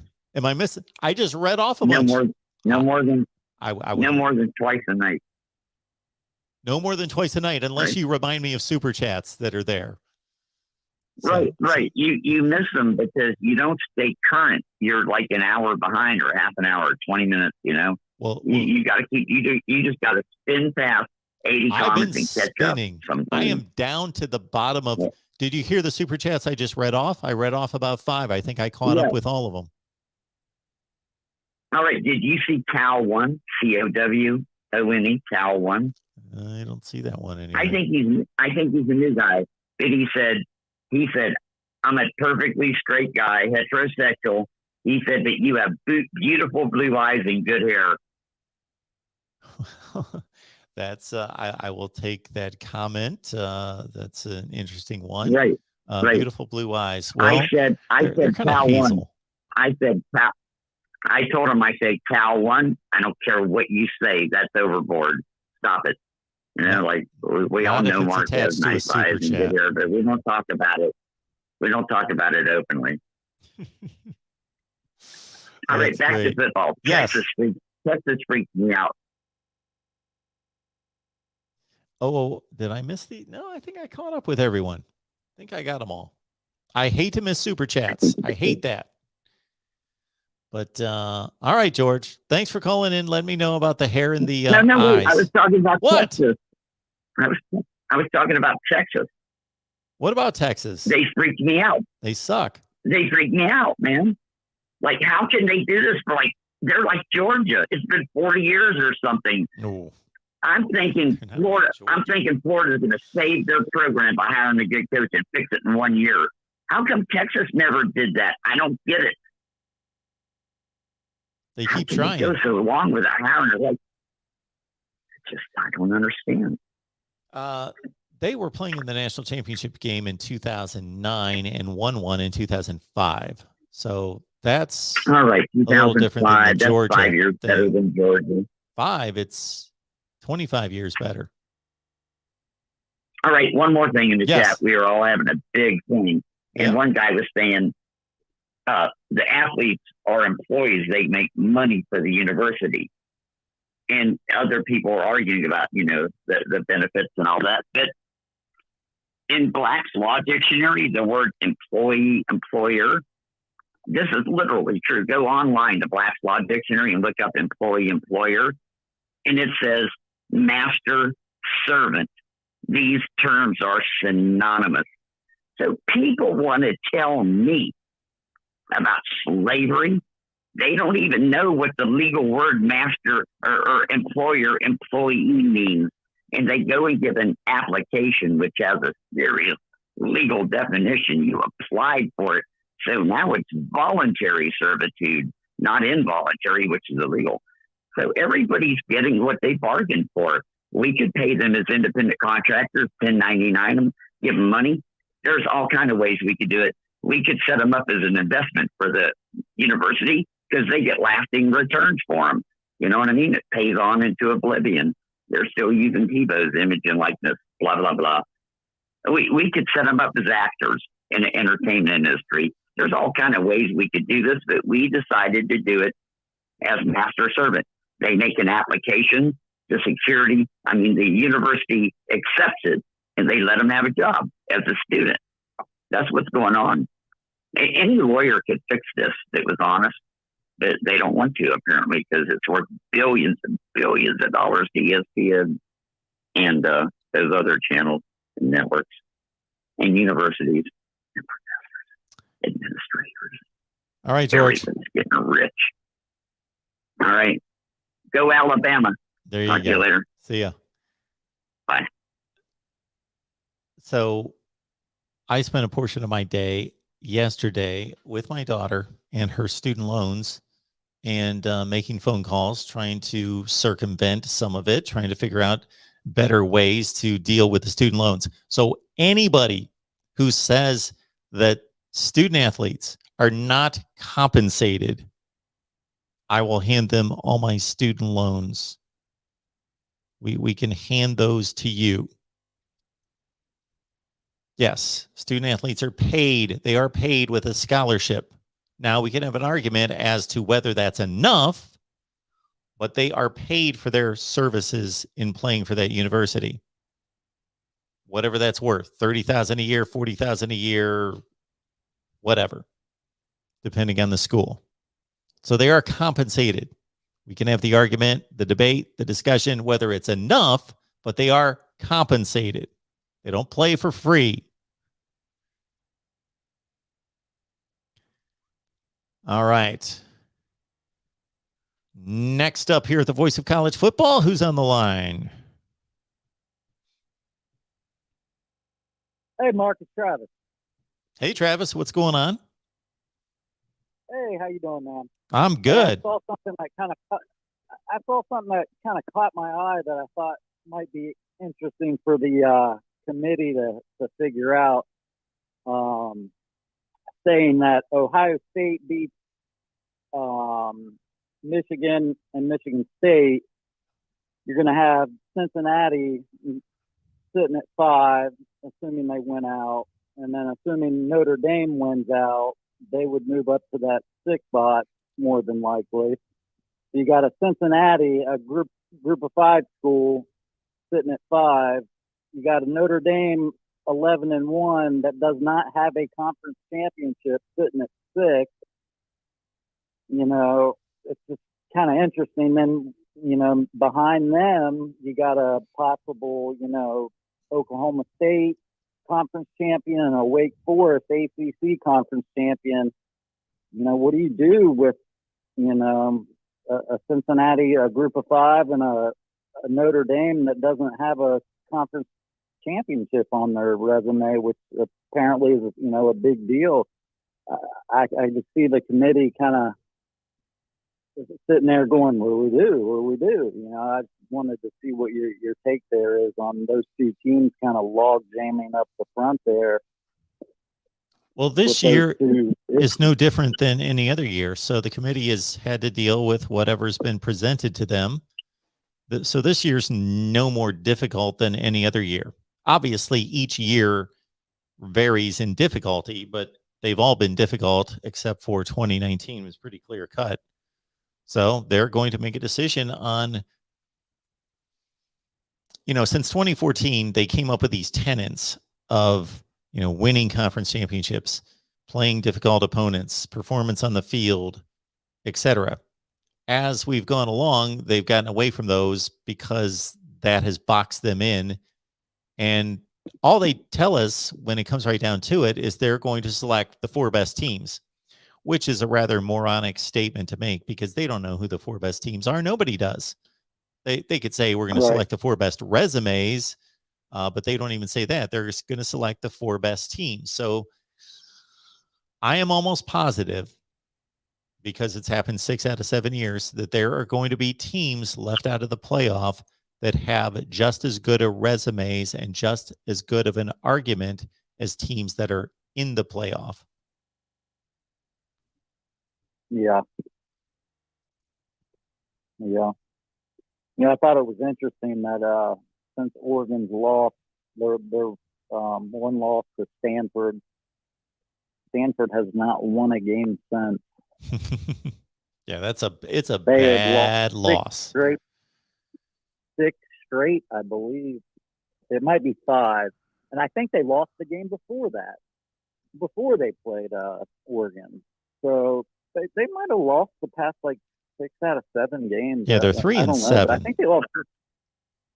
I think they've lost 6 straight, maybe 5. I don't know, but they haven't won a game since that. I just thought no one's ever brought that up. I've never heard anybody on anything I watched bring that up since Oregon's lost. The team that beat them has not won a single game. Always thought that was interesting. If Oregon makes the playoffs, they will no doubtedly be the team that will carry the worst loss into the playoff. Yeah, especially if Stanford doesn't win another game. Well, it doesn't matter now whether they win another game or not. It's the worst loss by a playoff team. Yeah. Well, the other one would be Michigan State lost to a 5-7 Nebraska team. But that 5-7 Nebraska team was playing in a much better conference than this 5-7, potentially 5-7 Stanford team. Yeah.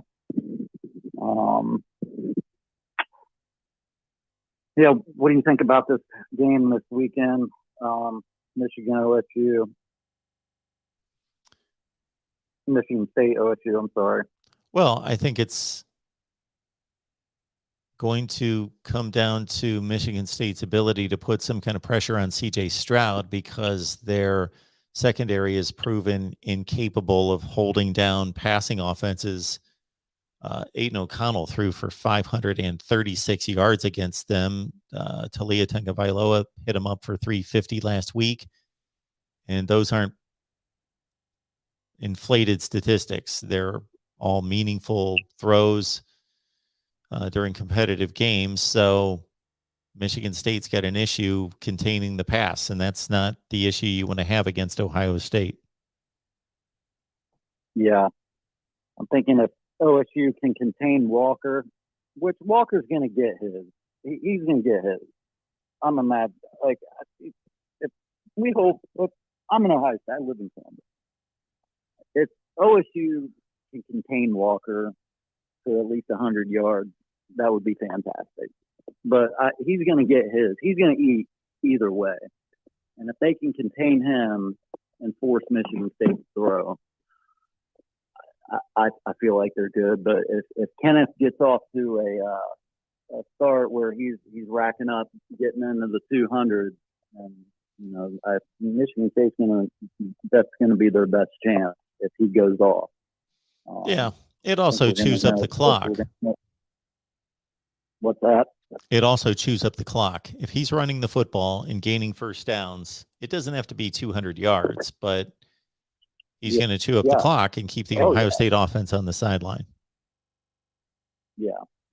And OSU's O-line plays like they did last week and gives CJ time to just do his thing. It could be another Purdue score.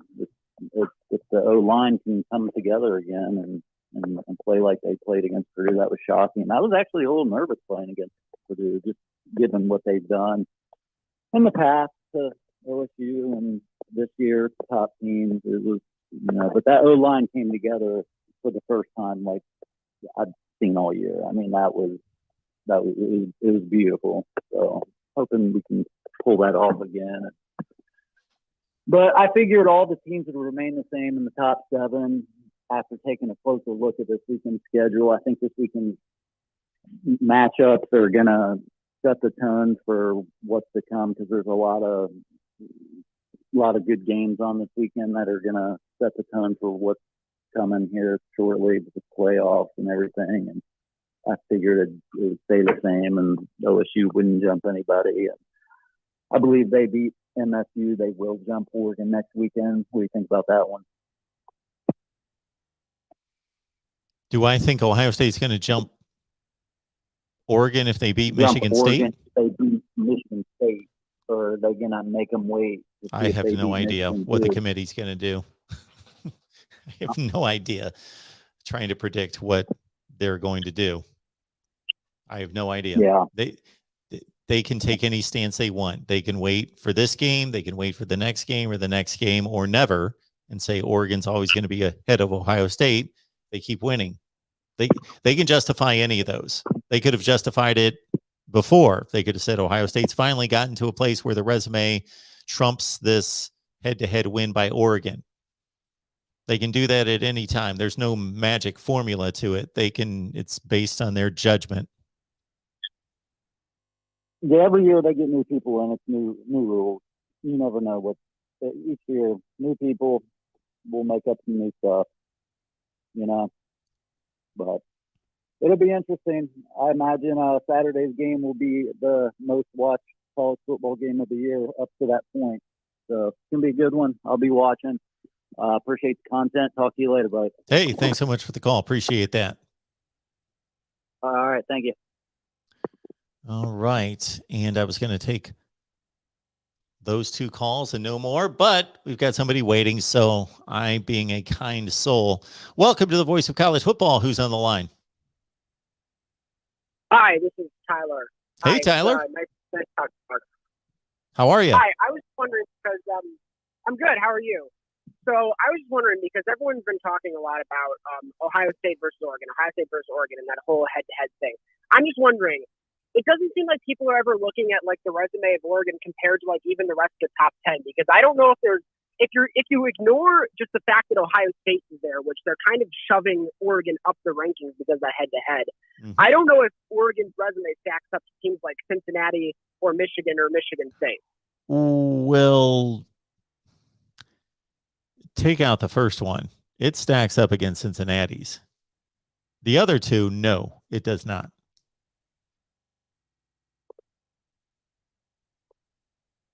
Yeah, I wouldn't necessarily say Cincinnati because they're a group of five, so beating Ohio State's really good compared to that. But I think that both Michigan and Michigan State have better resumes than Oregon, considering how bad that Stanford loss is.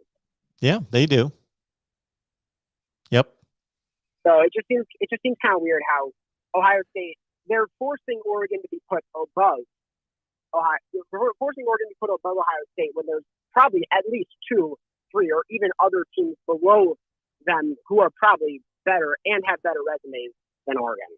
Absolutely. So we had a caller, I think our first caller of the night said the same thing, and I agreed and said, if you're going to honor the Oregon win over Ohio State, then you can do it one of two ways. You can either say, we're going to have Ohio State drive this conversation. They're going to drive the discussion, and they've got a better resume than Michigan State, and these other teams. So we're going to bring them all the way up to, let's say, number 3 in the country. But Oregon beat them and still only has 1 loss. So Oregon's going to be ahead of Ohio State. So we're going to put them number 2 and Ohio State number 3, then the rest of the teams. Or you can have Michigan and Michigan State drive the conversation in that comparison against Oregon and say, Michigan State, at least those two for sure. You could argue Cincinnati, since they have no losses, and say they should all be in front of Oregon. And if you honor Oregon's win against Ohio State still, then that's going to push Ohio State to the back of the line. You can do it one of two ways if you're honoring head-to-head.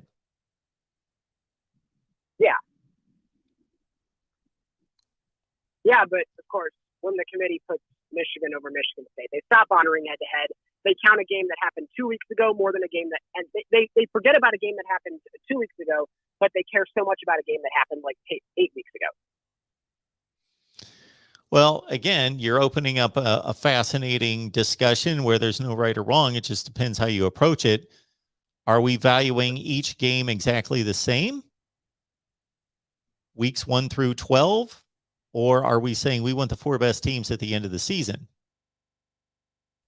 Because otherwise, if you're just looking at resumes, that Michigan State game should be counted just the same as Ohio State and Oregon.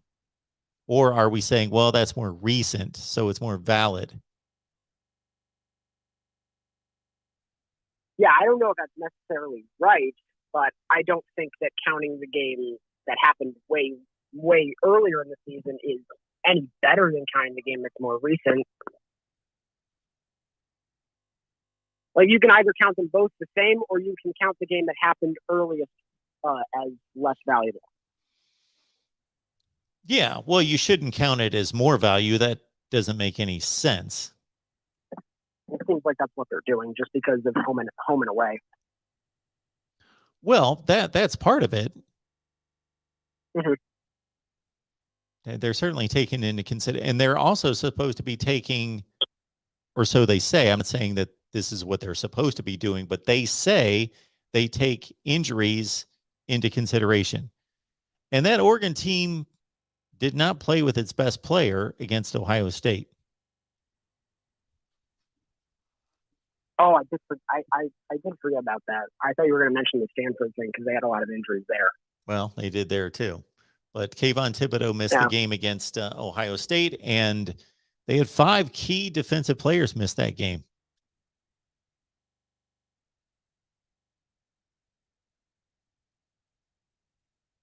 Yeah, that is a thing. That's just another element, I guess. There's just a lot. There's a lot there.